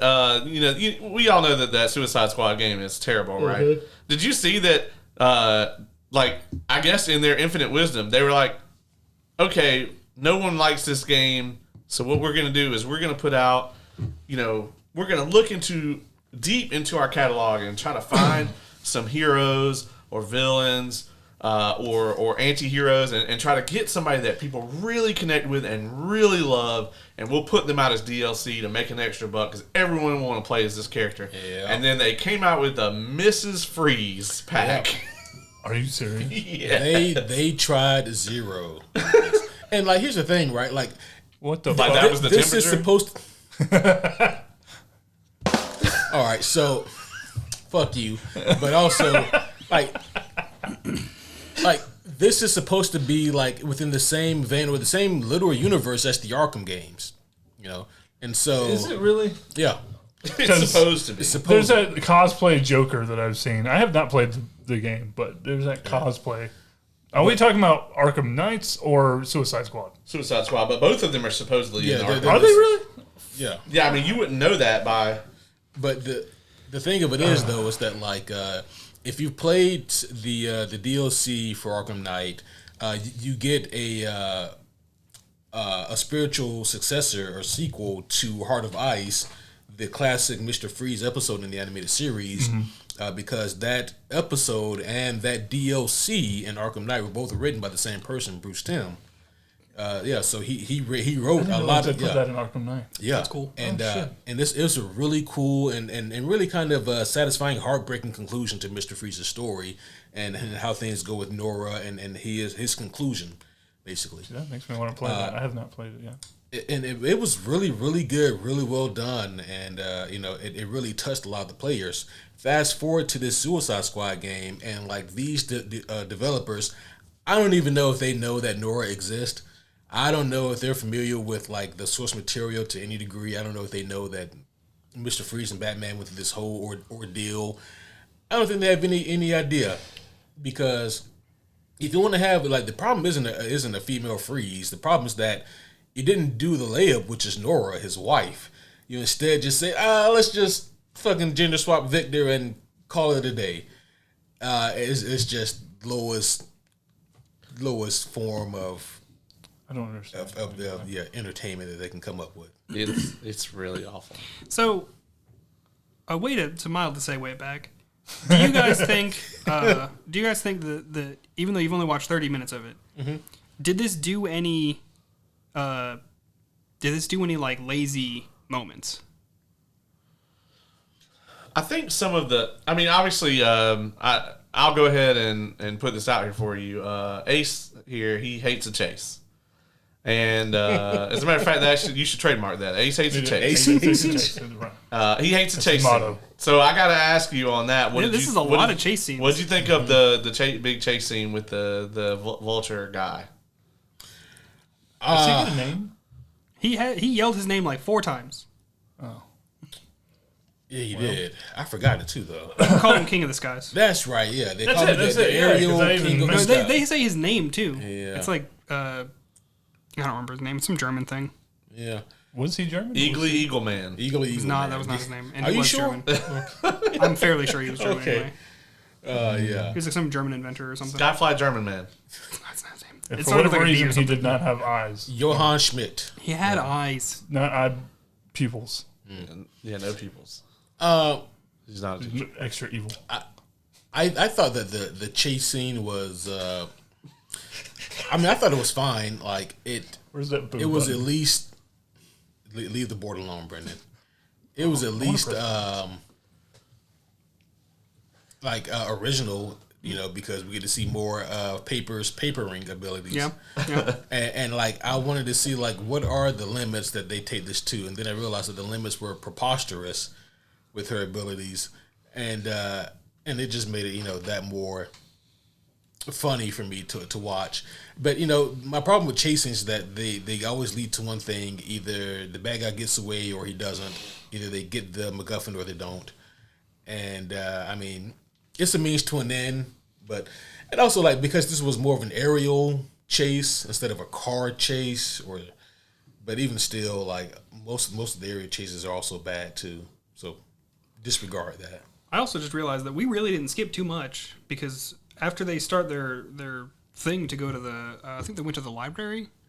It's kind of a tradition now on these throwback episodes. Like the person who does the picking, it's kind of their job to continuously rein us in. I can do a better job about it if you want me to. That's fine. No, you're doing great. More than anybody else has done. Yeah, Oz did nothing for Cool World. He really not. that was the That's best. true. He did more for the Mean Girls review than he did on the Cool World review. Because I'd be over here just bullshitting about whatever. He'd be like, "So Mean Girls," I'd be like, "Yeah, that's we were talking about that." But we actually didn't skip a huge amount, because after she went and got promised she would make money, they went over to the library, and that's actually where she bumped into Nancy for the first time. But oh yeah, whenever they were heading over to the library area, we found out that Drake has actually worked with her before. Yep. Enough to the point where he knew when he walked up to her and she had a book in her hand that she did not know he was existing. So he had to pull the book away from her to get her to be like, "Oh, hey, what's up?" Yeah. I know why they went with the paper. The page master was copyrighted. It was taken. Yeah. Japanese wouldn't care about that. I'm sure the fuck they would. That's a good movie. I like that movie. Yeah, Christopher Lloyd and Macaulay Culkin, right? Yeah. It was a great movie. That would be a good movie. But I think there's not too much more to this, and then we can start talking about some interesting questions I have. But after they're sitting there talking for a little bit, and the paper almost kills Nancy, and this part really isn't explained too much, because they're like sort of inside, and then that weird King of the Skies dude just flies past. I thought he breaks into the building, and the building's He just does. big enough for him to fly in with that. Well, he also can like fold his wings. Yeah, in he had them folded in. Okay. But not for all of it actually. Well, he was like sideways. He was for Yeah, there was a Sideways, point right. he did like a spiral thing. Yeah. Do a barrel roll. He He sure did. did. Yeah, he did. But this dude does not care about anything. And I don't remember seeing him steal the book either. Actually, I might have, so what it is he actually, it shows him kind of do like a corkscrew barrel roll type thing, pick it up, and he goes past her and grabs it. Gotcha. And then that's when the chase scene. So he is after that specific book. Hold on, you think the person who can do paper kinesis would be able to hold on to paper a little better to her books, because they just get very easily taken from her. Yeah. Now I will say this though, her power does have limits. She has to be in physical touch of it. Oh, okay. It is not directly stated, but she does have to be in physical touch, at least for the first moment. Because I think she does hand, in episode 3, she does hand something off to Drake, makes like a sword out of it and hands it to him, I want to say. Gotcha. So she can form it, and then it'll stay for a while. For a little bit, I think, yeah. Yeah, that's cool. But, okay, but she can't, like, summon a book to her like Thor summoning a hammer. No, I don't believe she can. That's why whenever, actually, the scene whenever they're flying in the helicopter, and then the electric spark dude just destroys all of the helicopters, and they manage to get off on the only one that didn't immediately explode. Plot armor. Why did she not? We're getting to that. Never mind. Whenever they were up on the thing, and you find out why she's been carrying this bookcase around, it's just full of blank pages. Yeah. And she makes her paper airplane. That's it. Her real massive paper airplane. Yeah. She could have made that out of any shape. Yeah. I still stand by that. My question was not racist. Oh, you're fucking. Why don't you tell the homies what you said, man? Yeah. Now that I'm bringing it up, I just thought it would you be cool. suggested and let them decide. I thought it would be a cool origami crane. Now, okay, here's my question though. Why not? If you're upset about her, I'm upset. her power, like limitations and all that. Yeah. But then you're like, this obviously not aerodynamic shape for a plane that they fly on. But why she need aerodynamics? She has because she can't make it fly. Why not? Because I just said she has to be in physical contact or something. She can't make it just do stuff. That's why whenever they Drake threw her over the thing, like she can make it kind of float and lighter. But when Drake threw it off, she didn't have the tail part, and they plummeted and almost hit the ground. If that wasn't the case, she would have just. And also, Drake wouldn't have been stuck on the top of a building. Yeah, we don't know how he gets down. The stairs. They just left him. I didn't see stairs. Yeah, huh? I did not see stairs. Somebody came and picked him up. They might have. Anime. But also, I would like to say that this just furthers the fact that like she's so airheaded and ditzy, but not in like the super stereotypical way.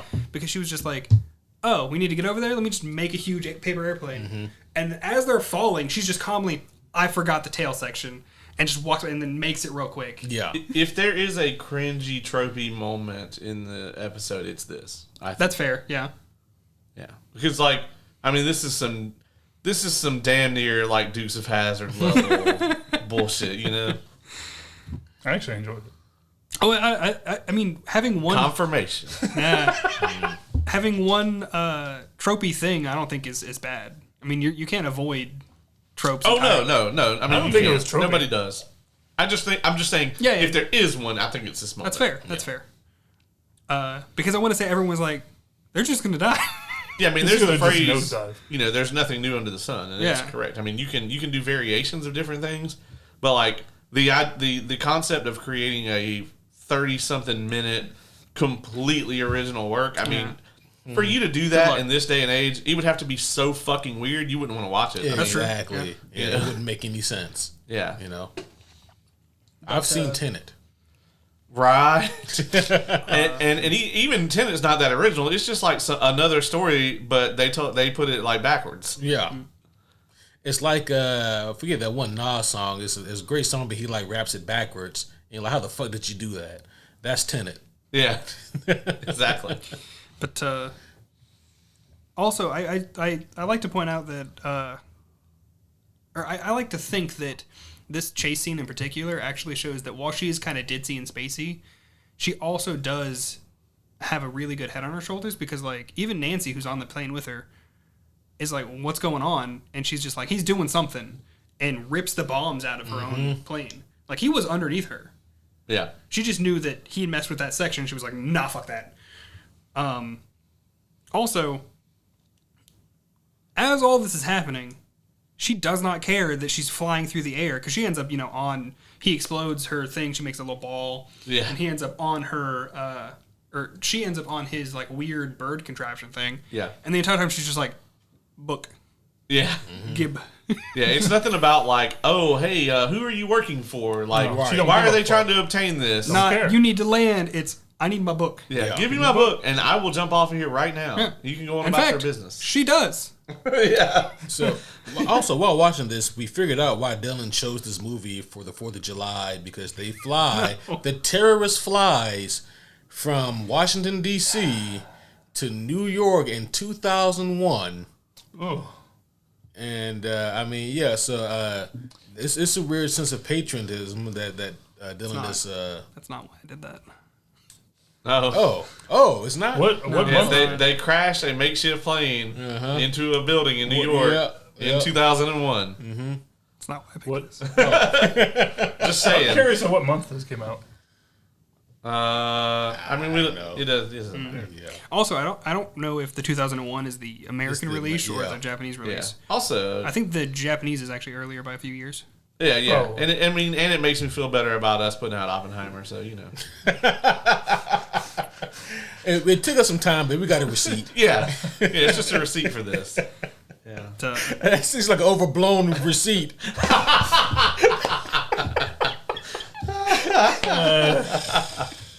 Well, now that Ace has dropped that bomb on us, why don't you? Would you look at the time? Yeah. So what did we end up at, Dylan? So we where I kind of left off was whenever she was fighting the King of the Sky. Quick question: what is a? They kept using this phrase. Was it I-Gen?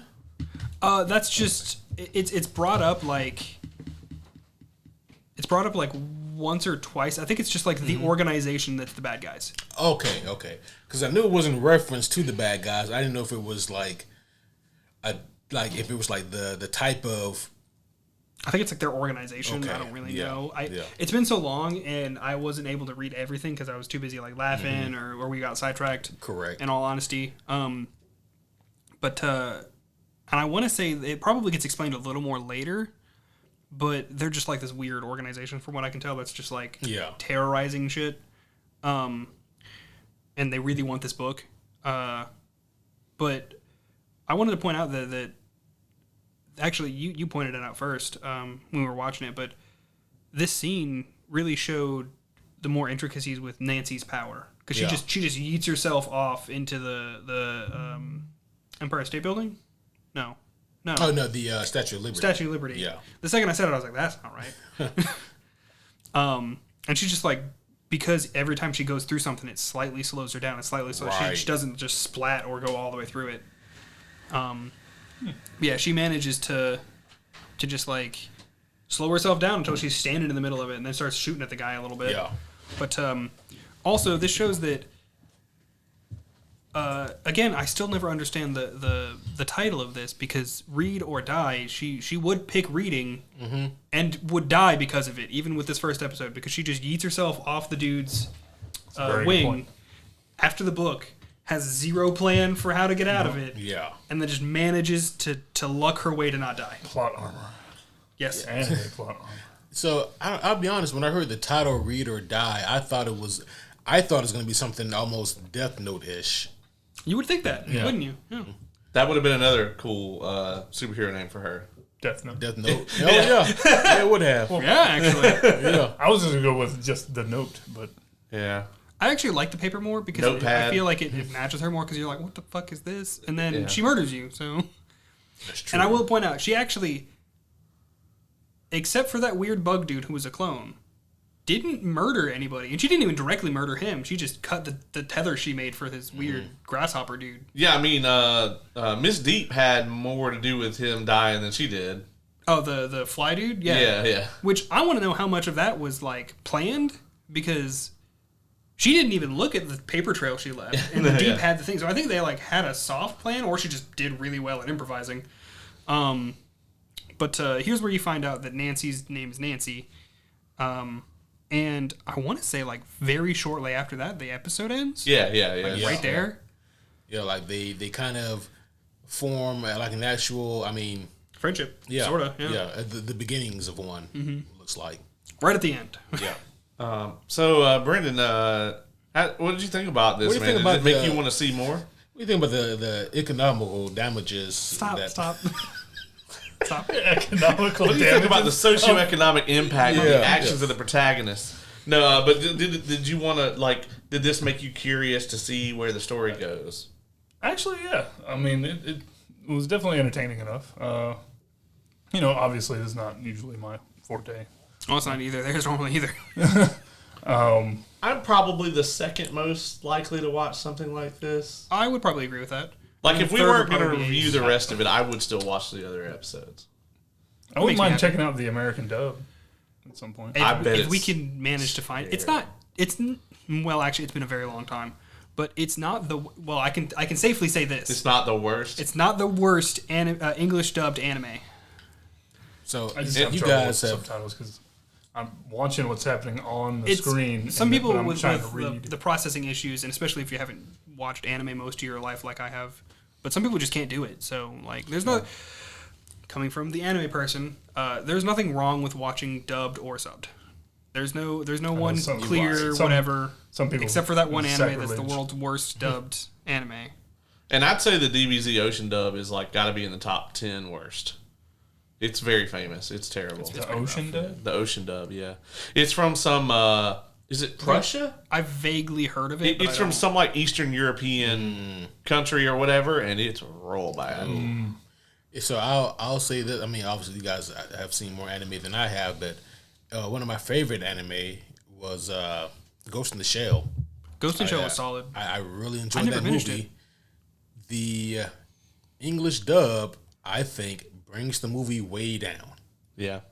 I mean, it sounds like they are reading. It sounds like you're reading a script for the first time. Yeah, it's bad. Yeah, I'll be honest, I think it also, depends a lot on how you originally consumed said thing. Because, That's fair. For instance, the Funimation dub of DBZ is basically that's how I want to watch it, right? Yeah. Even though I like Goku's Japanese voice better. But with Super, I saw it subbed the first time. And that is how I prefer it. I also think some of the translations in the English dub are ridiculous. They're not bad because of a lot of those people, fucking Chris Sabat is amazing, incredibly seasoned, probably one of the most prolific, I would say, anime voice actors, American. You know, Him and Steve Bloom. yeah. Wouldn't want to stand in that line at MomoCon. I know some people that did. I saw his panel. It was pretty good. We stood in line next to his booth for a while, but that's another story. Yeah, let's not get into that. Yeah, Steve Bloom as well, and it's not like the American cast is bad by any means, because obviously voice acting has come a long way. Oh yeah. But I think a lot of it has to do with how you originally consumed the thing. There's one exception to that for me. I started watching One Piece in English, but I much prefer the subbed. But that also is because it was the 4Kids. I also watch it subbed because I watch it on Netflix with the subtitles on. You do different variant, but yes, you watch the live action. But What did you think? There's some anime like my favorite anime actually is Cowboy Bebop. good choice, I good don't choice. think that I could watch a sub version of that. Yeah. That is one of the ones where it took me a bit to get used to the subbed. It's got to be dubbed for me. It was part of the time where I was. It was probably mid me being into anime, where I was part of the subbed or nothing. So I just Gotcha, always did the subbed. I have since evolved above that, where I'm just I don't care. Watch it how you want. That's is the music different in Cowboy Bebop? Because that's one of the things about DBZ is the Japanese. The music is awful. It's terrible compared to I Funimation. love I the don't American, know actually. I don't intro to think DBZ. so though. I think it's The just music is such a part of Cowboy Bebop. Right. really That's why I is. was asking. It because- can't I be want to different. say it's the same. There's no Yeah. way it's different. I imagine so. yeah, the music. Yeah, because the real folk blues is in both versions. True. 'cause the And song Tank is in both versions. Yeah. Yeah. Yeah. I love Tank so much. Such a good song. I've never tried to watch subbed Gundam Wing because I watched it Yeah. in the English dub. But what was it? Gundam Seed that came out maybe like 7 or 8 years ago. Aren't there different Gundam Seeds, like different numbers at the end? So. And like I watched Gundam Seed's pretty old actually. Yeah, I watched whatever series of that I watched it subbed, and I've actually never finished any of the Gundams. But I have a question real quick before we get too far. Did you cry at the end of Cowboy Bebop? Yeah. I was shocked because I was like, he's gonna. No, I think he's dead. I have to sideline us here on that note because the thing you got to know about Ace is he's incredibly stoic, right? Oh yeah, that's why I was curious. Like I have at least there's 5 Cosmere moments that have brought me to tears, and I'm very certain that none of them are going to work on him. Like, has anything like fictional like that ever brought you to tears? There's only one thing I can think of that got me teary. I had to do the thing where like you look up. You blink real hard. You're like, Yeah. And I mean, this is gonna be completely on brand when I tell you it was the first time I saw Logan. Oh, okay. Yeah. That's fair. I mean, because that was like, Hugh Jackman. The first time you see him, you were a kid, and now here you are as an adult. You've watched him grow into the role, and now it's like seeing one of your childhood heroes go. I respect that. I respect that. The moment in that movie that actually gets me isn't the end. It's actually the Patrick Stewart monologue where he thinks he's talking to the real one, but it's actually the clone in the room. Yeah. That one pulls on my heartstrings real hard. Yeah, that one was rough too. Yeah, because it's that moment where he's like admitting that he knows, like, or at least he has that moment of clarity where at that moment he remembers, that what he did, and like, oh man, I got chills right now talking about it. That one, and then when Logan tries to, he told me, it wasn't me, he's trying to explain to a dying Professor X, I didn't just stab you, in the chest. Yeah. Real rough. Actually, I don't think I cried at all the scenes. This is a bit pulled back, but I don't think I cried at all the scenes that you did for the book series. For Cosmere, a lot of them I did, but there were some of them where you were I don't think the Shadows of Self one is the one that got me the worst, and I don't think that one got you. No, at most I got a little tearied. No, like that was the moment, and granted, it was like to preface this, it was like the middle of the night. I was on a long drive. Listening to the audio, I was sobbing. Like, no, that book did not get me sobbing. And that doesn't happen to me. That book did not get me at all. I don't think. I was a little teary eyed. I did the and that's rare because like to me that's the tearjerker out of the Cosmere is that particular book. No, the Stormlight are actually the ones that got me the most. I think. But there's out of the rest of the moments, two in Yumi, actually. You might could count those as one. I count that as one. I got a little. It's like they hit you, and then like 2 pages later they hit you again, and you're like, "Damn, I didn't get over the last." It's true. That one got me a little bit. One in Sunlit, and then probably like none in Sunlit. 1 or 2 in Stormlight. Yeah. What about you, Brandon? Any fictional moments get you to shed a thug tear? I like that, a thug tear. Cowboy Bebop makes me cry like a bitch. Oh man, that one's. Man, I would never. I've never cried at anything ever. Never cried. No, I mean, there's nothing wrong with that. No, actually, I have a bad habit of crying like a little bitch on a lot of things, and there's too many things to. One thing that did traumatize me is what's it called? I'm blanking it out of my mind now because it traumatized me. Fucking that dog movie.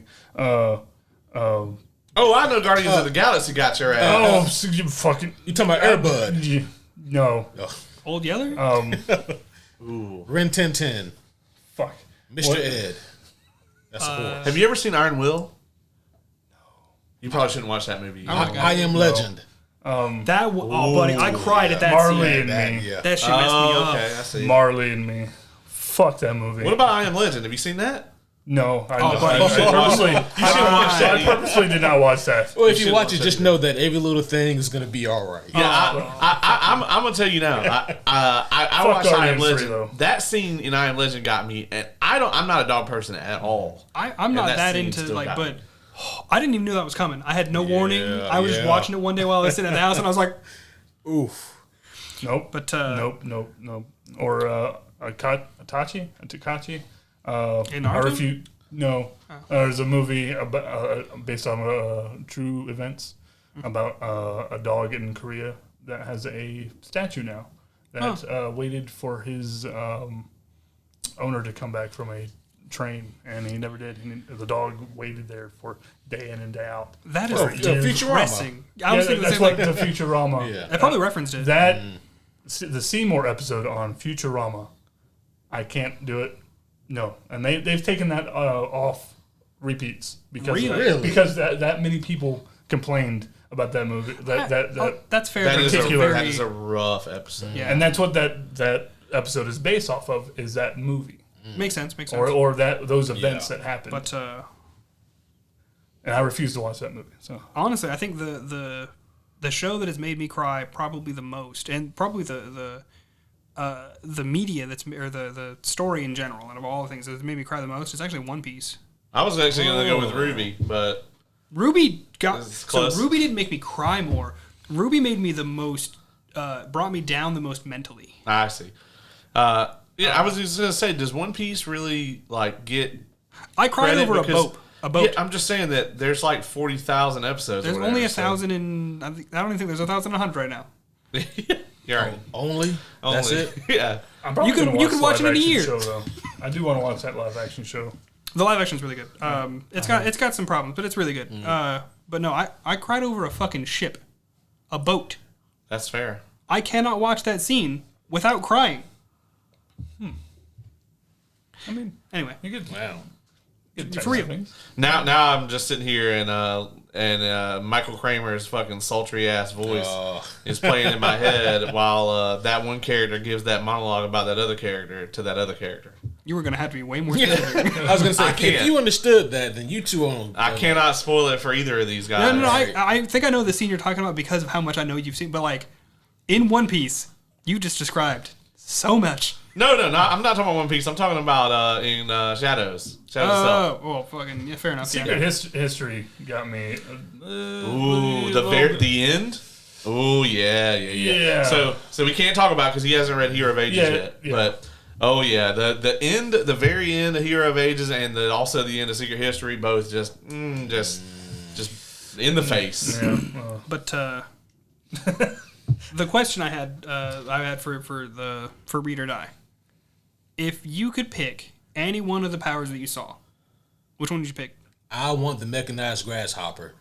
You want the ability to control. I thought it was. No, it was just a giant fucking mutant grasshopper. Was it? Yeah. The tongue and all? Yeah. Oh, well, give me the grasshopper. I don't know if that's how grasshoppers work, but yeah. I don't know where that grasshopper came from. No, you don't get the grasshopper. You just get the power to control bugs. You might look green and have antenna though, because that dude was green and had antenna. Yeah. I can control all bugs. I think so. I'm aggravating everybody in the public spaces that's getting on my nerves. I was gonna say, can I get a giant rad scorpion? If you make it, sure. Yeah, I mean, I think he made this grasshopper. He probably made the grasshopper. So. But what about you? This is gonna be cliche, man, but I want to be the page master. I want the paper. For me, the deep is a close. Deep is a close second. The paper and then just deep. I don't want to skip past this. Her use, we didn't get to see a ton of her using her powers, but the one not it wasn't a montage, but the segment that we got of her using her abilities. Yeah, that shit was sick. Yeah. When she's going through the building and everything. We brought it up whenever you were stepping outside for a second. It was better than, I had to pee and I was like, you know what, there's 4 motherfuckers in here. I ain't holding it the whole time. Normally I would if it was just 2 of us, but y'all can carry on. But I mean, that was better than anything we got from Kitty Pryde in any of the Fox movies. You guys actually brought that up too. Yeah. Yeah. Because I was like, dang, man. In those original X-Men movies, if your name didn't start with W, ended with Wolverine, you didn't get a whole lot. She got the Juggernaut scene. She got that. She got, her movie was supposed to be Days of Future Past. They were like, okay, we're going to take Kitty out. That's true. And put Wolverine kind of did her dirty. And then in the road cut, they take her out further. Because in the regular movie, it's Kitty the whole way. But in the road cut, when Wolverine sees Stryker for the first time, he cuts her. Yeah, and she's like bleeding out. right. So they have to go break Rogue out of the prison. They bring Rogue in. They have Rogue take her powers and then continue That's the only one I've seen. to hold him in the past. Well, it's a better version, I think. Not that they're both really good, but there's like an extra haven't seen 20 minutes in Rogue that version. I've been wanting to watch the Road Cut. What about you, Brandon? What power would you pick out of all of them? That's hard to say. You have like electric dude's power, which I'm gonna call that a power. Yeah, I was gonna say like the electric dude was like that scene was a really cool pretty scene. fucking epic. That like he was not fucking around. He dropped like a whole city and a half's worth of electricity, and then just killed a whole bunch of helicopters with it. Probably him, and then obviously Deep would be the close second. But I also wouldn't mind. They'd all be cool. Controlling bugs. I wouldn't. Well, okay, the bug one is my least favorite. I don't really care for bugs, but I mean, if I got any of them, it'd be cool. I'd still use the hell out of them. Imagine being able to control. If you could control bugs, I think that because I don't like them either, but I think that my appreciation for them would be. They'd be better. Like, if I could communicate, be like, look, dude, don't crawl on me right now. Like they're thinking, is it just a pure mind control thing? I think it's a pure mind control thing. Yeah, it's interesting, right? It's kind of like with Aquaman. It depends on who the fuck is writing him. Does the power come with being able to make giant fucking bugs like the grasshopper? I'm gonna say that probably doesn't. You don't get that automatically. Who did that? Did he do that? I don't know. If it comes with that, then for sure. We'll say you could maybe make it with some time or whatever, but I would love to go to like a leather goods making store and say, "Hey, I need a saddle for my grasshopper." And they'll be like, "What?" And you're like, "Hey, he's right here." You walk outside. What the fuck did you just say? So legitimate. Mine actually would also probably be the paper's power, paper bending or paper kinesis, whatever you want to call it. But it would be a very close second for Deeps. Yeah, because that would be cool as fuck. Also, I'm not gonna lie. I don't trust myself with those powers. I rob stuff. Yeah, I would too. But that whole thing where she's like going through the building or whatever, like I feel like I would turn that shit off at the wrong moment and just get cut in half and just be laying there like on the radio, like I'm down. So we don't need the same thing because like spoilers, but like you remember the latest episode of The Boys? Yes. Like there's a moment where a character in that show temporarily gets Kitty Pryde-esque powers amongst other things, and it just goes horrific. Really? Oh, like phasing into people and then solidifying, and the person goes splat. Like it's fuck. So they don't do it to themselves; they do it to other people. To other people. That's bonkers. Yeah, your cells take priority. Mm-hmm. But yeah, that would be kind of fucked up. Yeah. I had another question too. Damn, what was I gonna? Also, how bad do you guys feel for Drake? That dude's normal, by the way. He has no power. I was gonna say, like, his power was to get down from that building somehow. Yeah, I don't know if we're gonna see him do anything of use or of note. He's a badass, but he was strong enough to pick up that big ass. She was lightning it. But still, it's not people. Light. Yeah. He was. That's a lot of fucking paper. Yeah, and there's two human beings on it. You know, even with he's jacked. Yeah. But no, I feel for him. I'll be honest. Yeah, he's a little bit out of his depth here. He's I mean, I think best case scenario, he could be like a Rick Flag from the Suicide Squad. You know, he doesn't have any powers, but he's badass enough to make you believe that he can hold his own. With this group. He was able to take that book from her and not die. Well, that's because they're friends, but still, that didn't stop her with any other thing. If he had tried to take her glasses, I don't think he would have made it. Might be a different story. Yeah. She's willing to die for that book. He can get away with snatching the book, but the glasses. She can't read if she got the glasses taken. She So can find other books. You can answer this as far as you would like, but is that just a quirk of hers, or is there like a reasoning that we get behind the glasses? I think it's just so she can see. She's not gonna have taken one without point. her glasses, she can't read a book. Yeah. At no point is she like her glasses taken off and all of a sudden it's like fucking Cyclops where it's just all the paper in the area just starts killing. No, she just. It's a thing with her glasses. In 97, the bad guys keep breaking Cyclops' glasses Yes. because, like, it's 97, so, like, Google doesn't exist yet, so they can't look up how his powers work. So they're like, oh, man, those beams are coming out of that thing in his eyes. Let's break it. And, you know, if you don't know anything about his powers, I think it's a device that seems like that could be a good idea. And then they break the thing, and it's like, no, that's there to protect you, actually. How many times has he said this? A lot. It is. That's the first time I heard it. I mean, all fairness. I felt how scripted that was. I mean, I was repeating that from the memory banks. It's a thing From the Coppermind? that Yes. bad guys do when they think they're doing something smart and they're really not. Let's take this guy's glasses. Does he have any other powers? Cyclops? Yeah. Does he like besides being a really athletic jack dude? In like in the Fox movies? No, that's the only power he has. I mean, So- Okay, I hate and love to make this distinction, but people often forget it. There are no technical powers with the X-Men. These are mutations. Okay. This is just a thing that he can do. Yeah. Does he have any other mutations that? Besides absorbing like the sun's energy and reverberating that into fucking optic blast that can. I thought it was a different dimension. It depends on who's writing. Oh, really? They changed that shit? Oh. Because like the eyes being a portal to a different dimension, I think they realized that's a little fucking ridiculous. I thought that was cool. Even for X-Men standards. And it's not a laser. That's a bit much. I didn't know that one. Right. But they're concussive.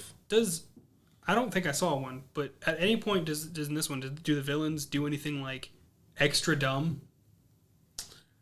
The villains are mostly pretty smart in this. At least like normal level people smart. I think the closest thing was inadvertent, and that was at the very start when the grasshopper dude gave her a truck's worth of paper. Yeah, to his credit though, he probably didn't know. He did not know. I mean, also that was just coincidence. The people that keep taking the book from her are not aware, you know, that she will murder them for a book. Yeah, because it's like anything else, she's probably not gonna care. If someone took her coat, she'd be like, "No, my coat. I got my book." Yeah, so it's kind of like, you know, if you know you're gonna fight Magneto, you lure him out into a place with zero metal, and you fight him in like a cardboard suit. You know, so with the paper, you probably have to do something. Can't he rip into like the metal from underground in the earth? Depends on who writes it. He can shift the plates if he so desired, but yeah, we won't spoil it here. But all right. Well. Ooh woo. All right. See, the concept of an Omega level mutant is that there's no upside. There's no upper limit to the shit they can do. Fair enough. Did Caleb just say ooh woo? I said ooh woo. Ooh woo. Alrighty then. Because we're reviewing anime. That's fair. So, you know, when in Rome. Speaking of ooh woo, in the Ultimate Comics, Magneto could control Uru, which is the metal that Thor's hammer is made of. Could he not control that before? You can't control that in mainstream comics, no. Oh. I tried real hard for a solid year to get Oz to legitimize Uru metal into his world. Oh, fuck no. And he kept coming up with random shit to call it. I was like, it's Uru metal. He's like, nah, it's this. Yeah, it's uwu metal. Uwu metal. Uwu. To avoid that copyright, you know? Yeah. Uwu metal. Helena could break that shit with one hand. Oh, well. You know, does these things happen. Do we know... So obviously this is part one of this movie out of three. And we talked about if we can manage to find it, we would do a part two. Correct. Where we would just watch the rest of it. And he'd be trying to get you to spoil the shit, too. Brendan? No, Ace. In the middle of the Mistborn review, oh yeah, he just randomly sitting there. He goes, "So where do you guys think he keeps the ATM?" Oh yeah, I remember that. Just knowing that Kate had to wants be to like, spoil it. Excuse me for making conversation. You know, the funny thing is, you say that he has not asked me a single question that's true that would spoil anything. Yeah, that's because you might. I brought up Secret History. He gave me a fucking look though. That's true. He's waiting for me to say some shit. Yeah, I was like, don't do it. So in the because like he thinks he's got me, but I actually have him, and he just doesn't know it. And the payoff is going to be amazing. But you were about to say something whenever we said. I was just saying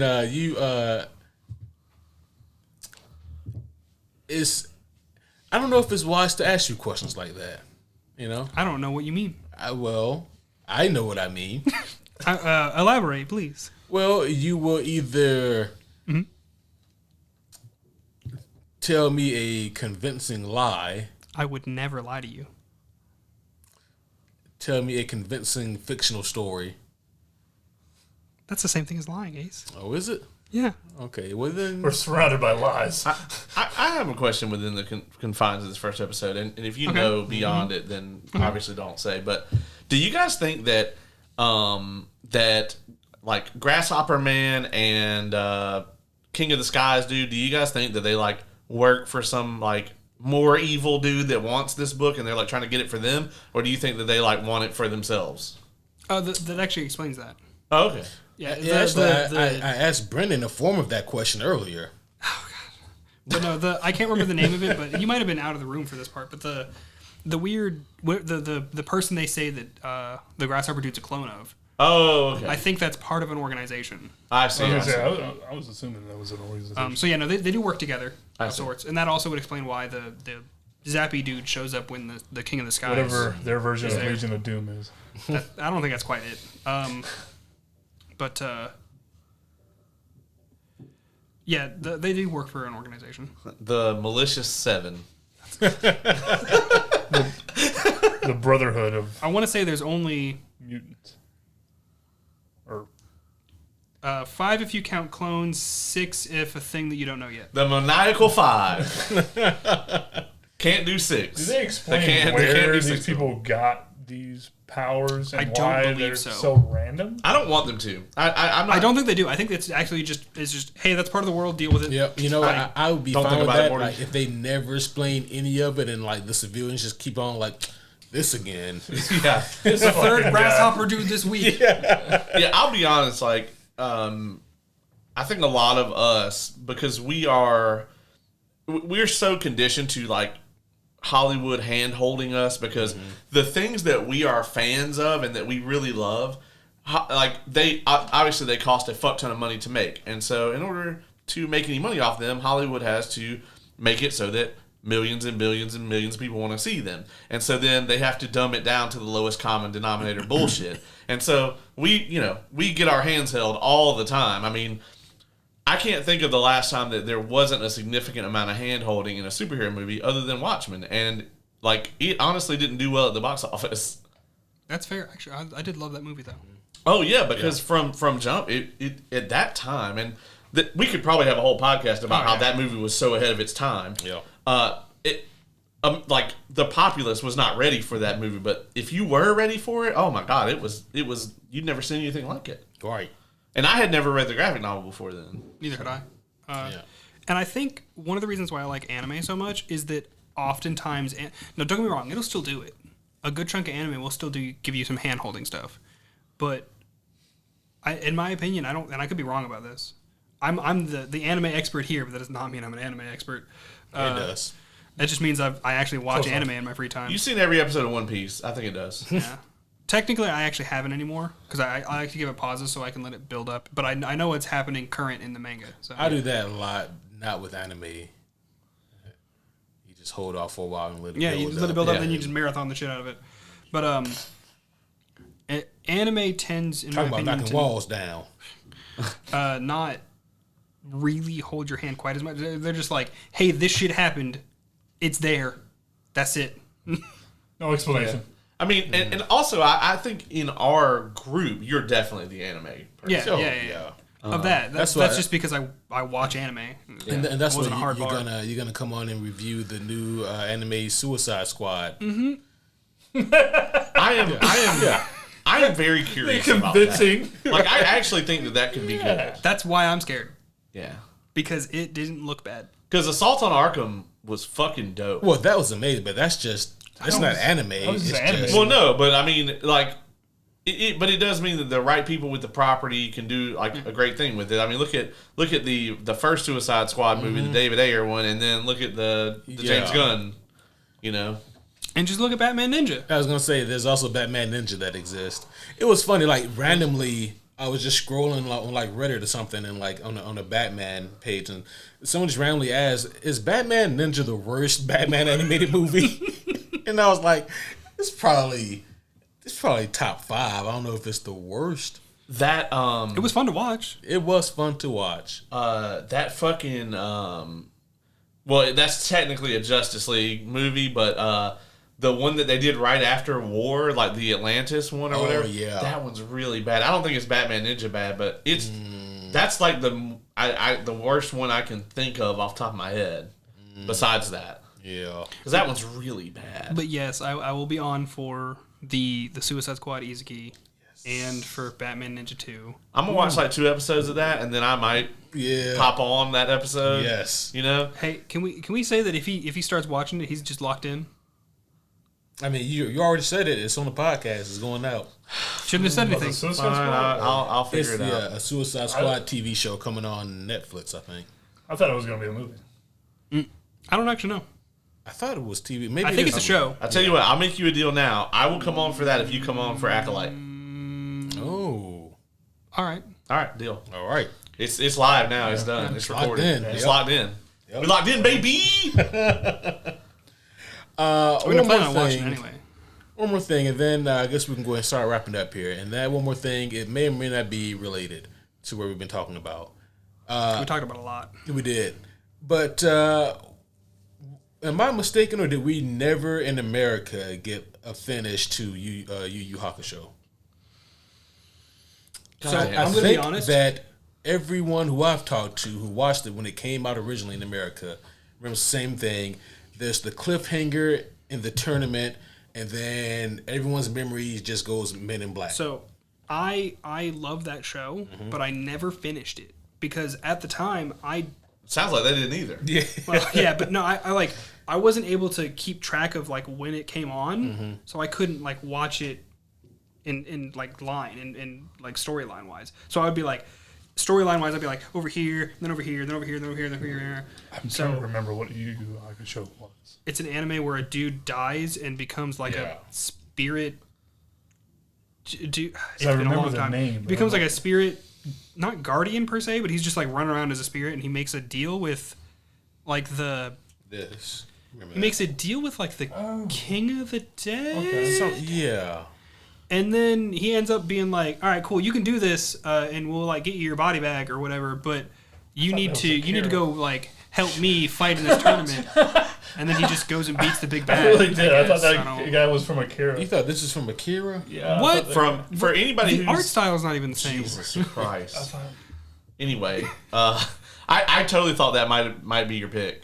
Like before you told us what your pick was going to be. What, Akira? Yeah. That's 2 on the brand. Yeah, you're right. Yeah, true, yeah. I thought about it. If I couldn't think of anything else, I was like, I've got that as a I was backup. like, well, I love that shit. So Yeah, I've Akira's never great. seen it. There's so much iconography from that. I mean, it's very clear that Sakaguchi was like a huge fanboy of it when he made FF7 because like all the motorcycle shit in that game that's is fair, actually. 100% not the Akira. guy. Yeah. What? Apparently, Akira is not the guy that's in the. He's not the main guy, no. No, he's the other. Who the fuck is Akira? God damn it. Bro, go watch the movie. Yeah. That's a completely different That's a episode. I'm not Different starting episode. that. Yeah, I know there's the red we can't do motorcycle. that. We You are can use at that- our sidebar limit. Yeah. You can use that for your pick, Brendan. I'll Yeah, watch the you fuck really- out of that. Yeah, same. Yeah, Yeah. absolutely. It's been a while. I actually have that on Blu-ray. So That's It is not an my- amazing yeah. movie. That's not my pick. I'm just saying. I've got my first pick already ready to go. Yeah, I mean, but you could pick it. No. I'm just saying that you I could. could, but I'm not. Speaking of those picks, actually, are we if we can manage to find it, are we going to try and do the next episode as the part 2? As soon as we can. yeah, as soon as Okay, we, okay. Yeah, like I mean, obviously, like this, like we've been trying for a month and a half to get this one scheduled, and it still almost didn't happen tonight. Yeah. So, yeah. But worst case, I will buy the DVD. By the way, well, I mean, this is if like we can't find it, I'll be honest, like this is pretty good, and I Yeah. do kind of want to see more of it. So, okay. Same I want a motion that when we do, depending on how far I know it is, if we do manage to get it all, I kind of want to rewatch episode 1 and then continue on. From if there. we get the dub, then I would agree Okay. because I would I'd be want to fine with watch that. it all as one solid thing. I'd be fine with the dub actually. The only reason we did the sub is we couldn't find That's all we it. had. Yeah, that's all we could Literally find. all we had. Yeah, yeah. Yeah, that's probably one of the things about this throwback series is that it's kind of wild. And for those of you who are confused about Dylan's what's the name? Yu Yu Hakusho or whatever it's called. Yu Yu Hakusho? So back in the day, if you're under 30 and listening to this, you had to like wait for a thing to come on television. I am 30. And you had to like be there like when it came on the television. Yeah. Otherwise, you missed it for that day at least. Yeah. Yeah, and then you'd be lost. And then you have to wait for another week. And then when you go to school the next day, all the kids are talking about what happened on the show that you missed. Right. Yeah. Yeah. And you got to pretend like you watched it, and it sucks. Yeah. Which, If they find out you didn't watch it, and then you get made fun of. Which thank you to Beast Wars, because that's the only reason I ever found Batman animated series. Oh, really? Because it used to come on right after. Yeah, that's right. Yeah. I forgot about that. I know we said no more sidebars, but fuck it. One more. Like I learned in 6th grade actually that obviously the prime time for Dragon Ball Z was like at 5 o'clock after school. Sorry, Dylan.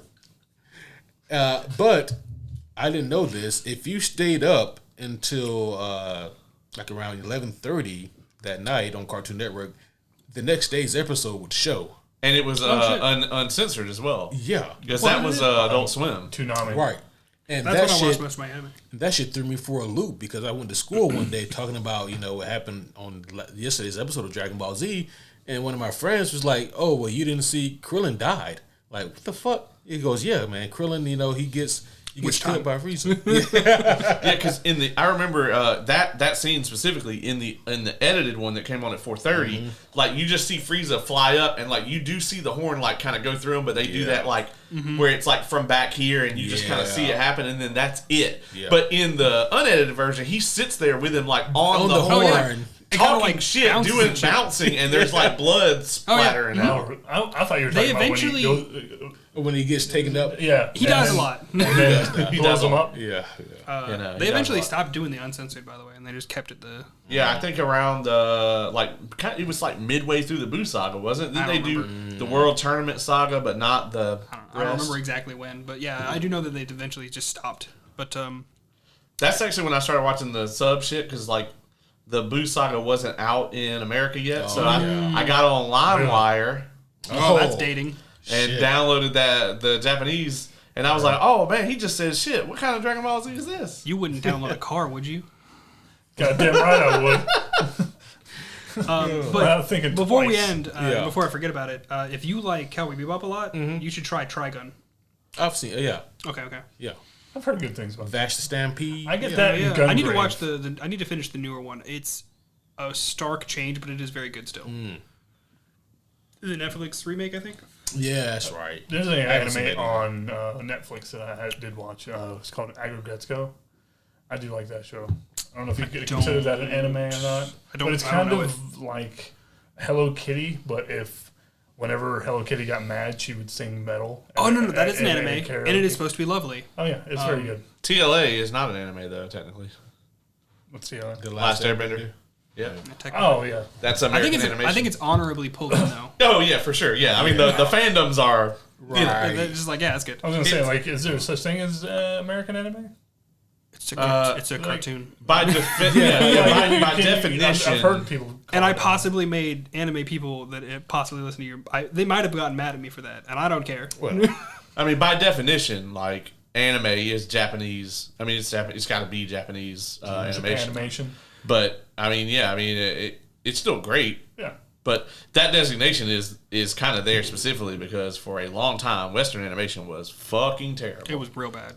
Honestly, it was also an art style as well. It is an art style as well. But I mean, TLA it's become that. Really uses. Never heard someone refer to as TLA. It's very commonly. That's insanely common. I'm not in the fandom, so. Now, it's not normally verbalized as TLA, but either Avatar or The Last Airbender.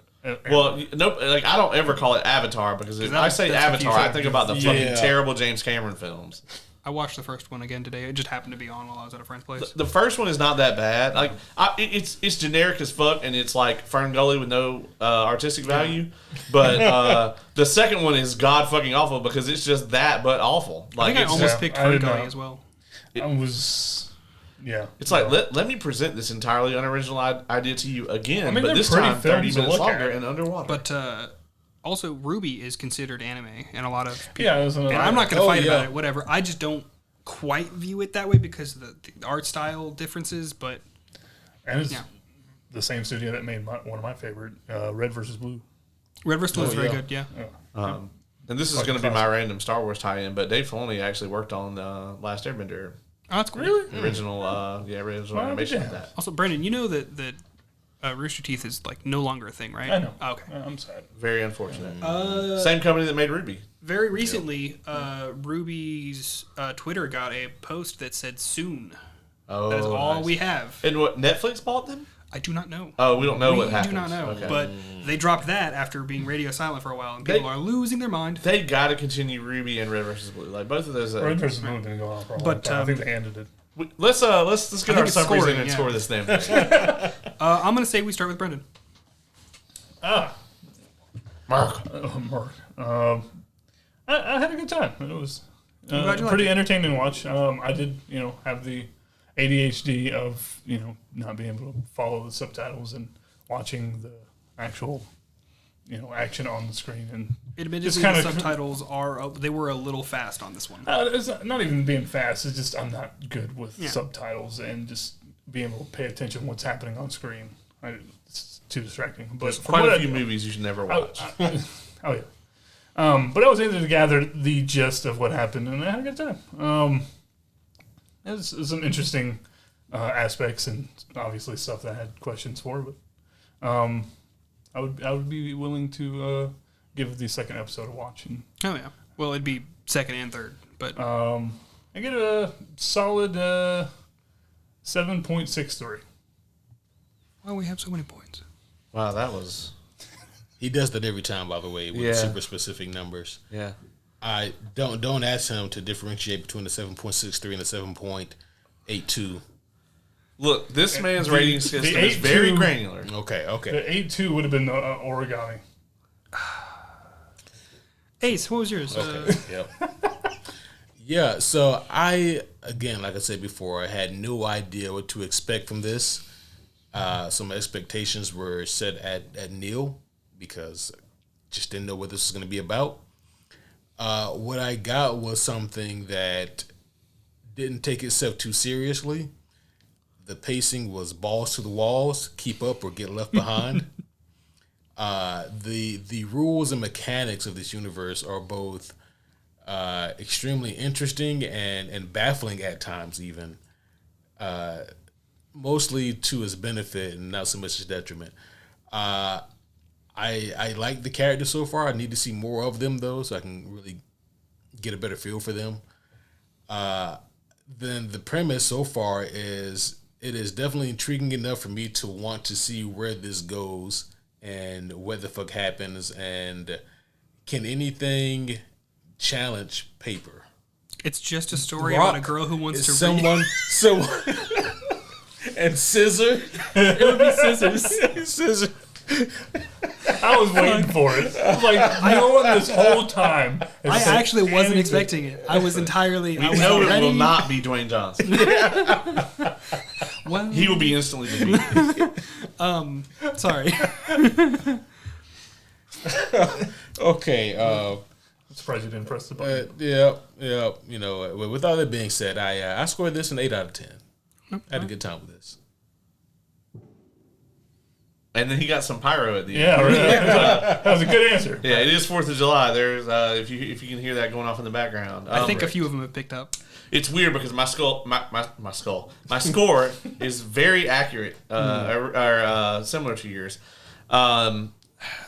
There are a lot of anime tropes that typically turn me off from the format. Right? Mm-hmm. It's not that I've always been a fan of I will enjoy the right thing in just about any format. I love paper books, audio books, animated stuff, pretty much anything except for cell shading.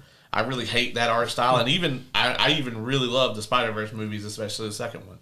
So I always say that I try not to let the medium detract me from the quality of its contents. Mm-hmm. So a lot of the things that typically turn me off from anime, in this they really didn't. The kind of don't think about it Morty nature of anime, typically that bothers me, right? It's kind of one of the reasons that I'm into My Hero, but not super into it, because they'll be like, this is such and such, and this is their power, and then like that's it, and then 2 seconds later you're getting a completely different, person. Yeah, I can't, and it's this really breakneck pacing, and I can't dive into it as much as I want to. But with this, it's tight, right? Like we're really only primarily focused on 2 characters, and I would say that obviously the primary focus is on Paper, and then the secondary focus is on Miss Deep, and then it kind of goes from there, right? Yeah. It'll be really up to 3 at most, which is Drake is also in there, but they really don't branch out further than that. And I really enjoy the tight focus. We get to see how these characters interact with each other. I don't need the specifics of the powers explained to me, because here's the thing, they didn't give me any rules, so they can't break them. That's fair. Where I have the problem is when things go, well, these are the rules, and then they can't keep up with their own shit. Obviously, that's easier to do in a 3-episode, 30-minute thing. But I really enjoy the use of the powers in this. And honestly, like even due to how old it is, there's parts of it where the animation is really good. I'm going to give this an 8.1 out of 10. Definitely want to see the rest. So this, for me, I already knew it going into it. I knew what this is about. I forgot a good quarter of this, I think. Quarter to a third of this going into it. And of course, when a certain scene came up, I'd be like, yeah, that's right. But it has held up to my memory of it, which honestly I feel like that's really hard for a show to do. Yeah. Especially when it's from your childhood. That I watched once on my childhood. Because I want to say I saw it on TV.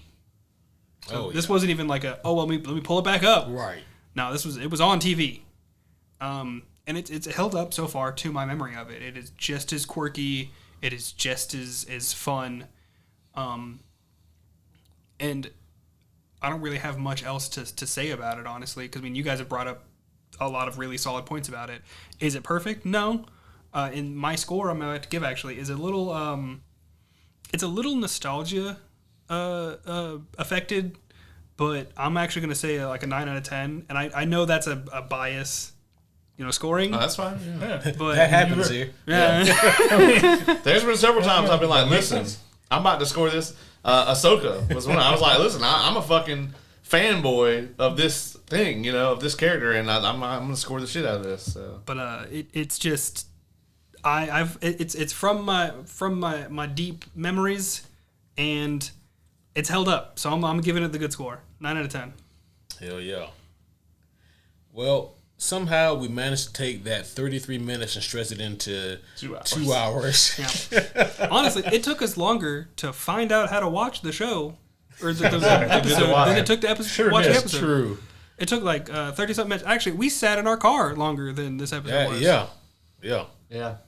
Well, listen, folks, we have a ton of great episodes coming up. We got the sequel to this, which is going to hopefully be episodes 2 and 3. I was just going to probably run through to 2. Oh, you meant, never mind. Yeah. That's my bad. I misunderstood. No, one episode, parts 2 and 3. Mm-hmm. We would have done them all tonight if we could have had them. We have our 10-year anniversary Winter Soldier review coming up. Yep. We also, at some point in the near future, are going to be reviewing Mistborn 2 and 3. Yes. We also have The Boys Season 2, Part 2. We have a review for The Acolyte coming up. We have... There's another one. Days of Future Past. Days of Future Past 10-year anniversary. We also have this month, we have Deadpool and Wolverine. Yep. And shortly after that, we are going to fucking rank the entirety of the MCU, every little bit of it. Right. We are, unfortunately, going to do that. That was my idea. Yeah. Unfortunately. Boy, it's going to be a process. It's going to be fun. Yes. It's an interesting we you're using on that one. Oh, it's just going to be me and Ace. I'm not on that. No, because the way that we're going to have to do that, every person that we would add is going to exponentially increase the episode time, so that's just going to have to be us, yeah. I mean, it's probably gonna be a 2-parter. I mean, it's gonna have to be, because it's gonna be astronomical. But yeah, like Caleb just said, we have all of that coming up, and so stick around, and there's gonna be more. And also remember to read, because if you don't, you're gonna die. You're gonna die. I can't wait until you guys get to the end of this for me to ask you again. It's like, does this title make sense? Because it still bugs me. Years later, it bugs me. Fucking shit. How did I do it twice? all right. Also, I'm still sad I'm not going to be able to be on the Cosmere ones. There's just too many Cosmonauts. Well, you won't get to be on the original trilogy. Yeah. After that, I think we definitely can change it up some. Oh, I don't want to take any things. I was just saying. Well, no, I mean we have an arrangement because we're gonna do Saga. Oh, that's with the same crew. Yep. And so yeah, I mean that doesn't have to always be the Cosmere table. And crew. And honestly, as a fellow resident Cosmere expert, I would totally be fine with you taking my spot on one of those. I don't have to be on all of them. I will say here now that I know, even after me reading all this, I'm pretty sure you have on deck more Cosmere knowledge than I do. I do, but Although these episodes don't require that. Like I'll tell you right now, the episode you could be on instead of me is Wave of Kings. You've read that book more than me, and more recently, and you like it more than I do. So I do like it. So the way I see it, there are like so many Cosmere nerds in the group that like any number of people could be. Yeah, I'm not sure how that happened actually. You were very no quickly. Idea, huh? You were very quickly running out of people who have read up to where you're at, though. Yeah, that's true. Yeah. Not too much longer, and you're going to actually outpace like Oz. And I think that's the. I don't know where Jamie's at. Has Jamie read any of them? Jamie's just on the first one. Yeah, so. Well, you have the record of a 1 year, 1 month, and 18 days to beat. To read all of it. To read the whole thing. Sheesh. Jesus Christ.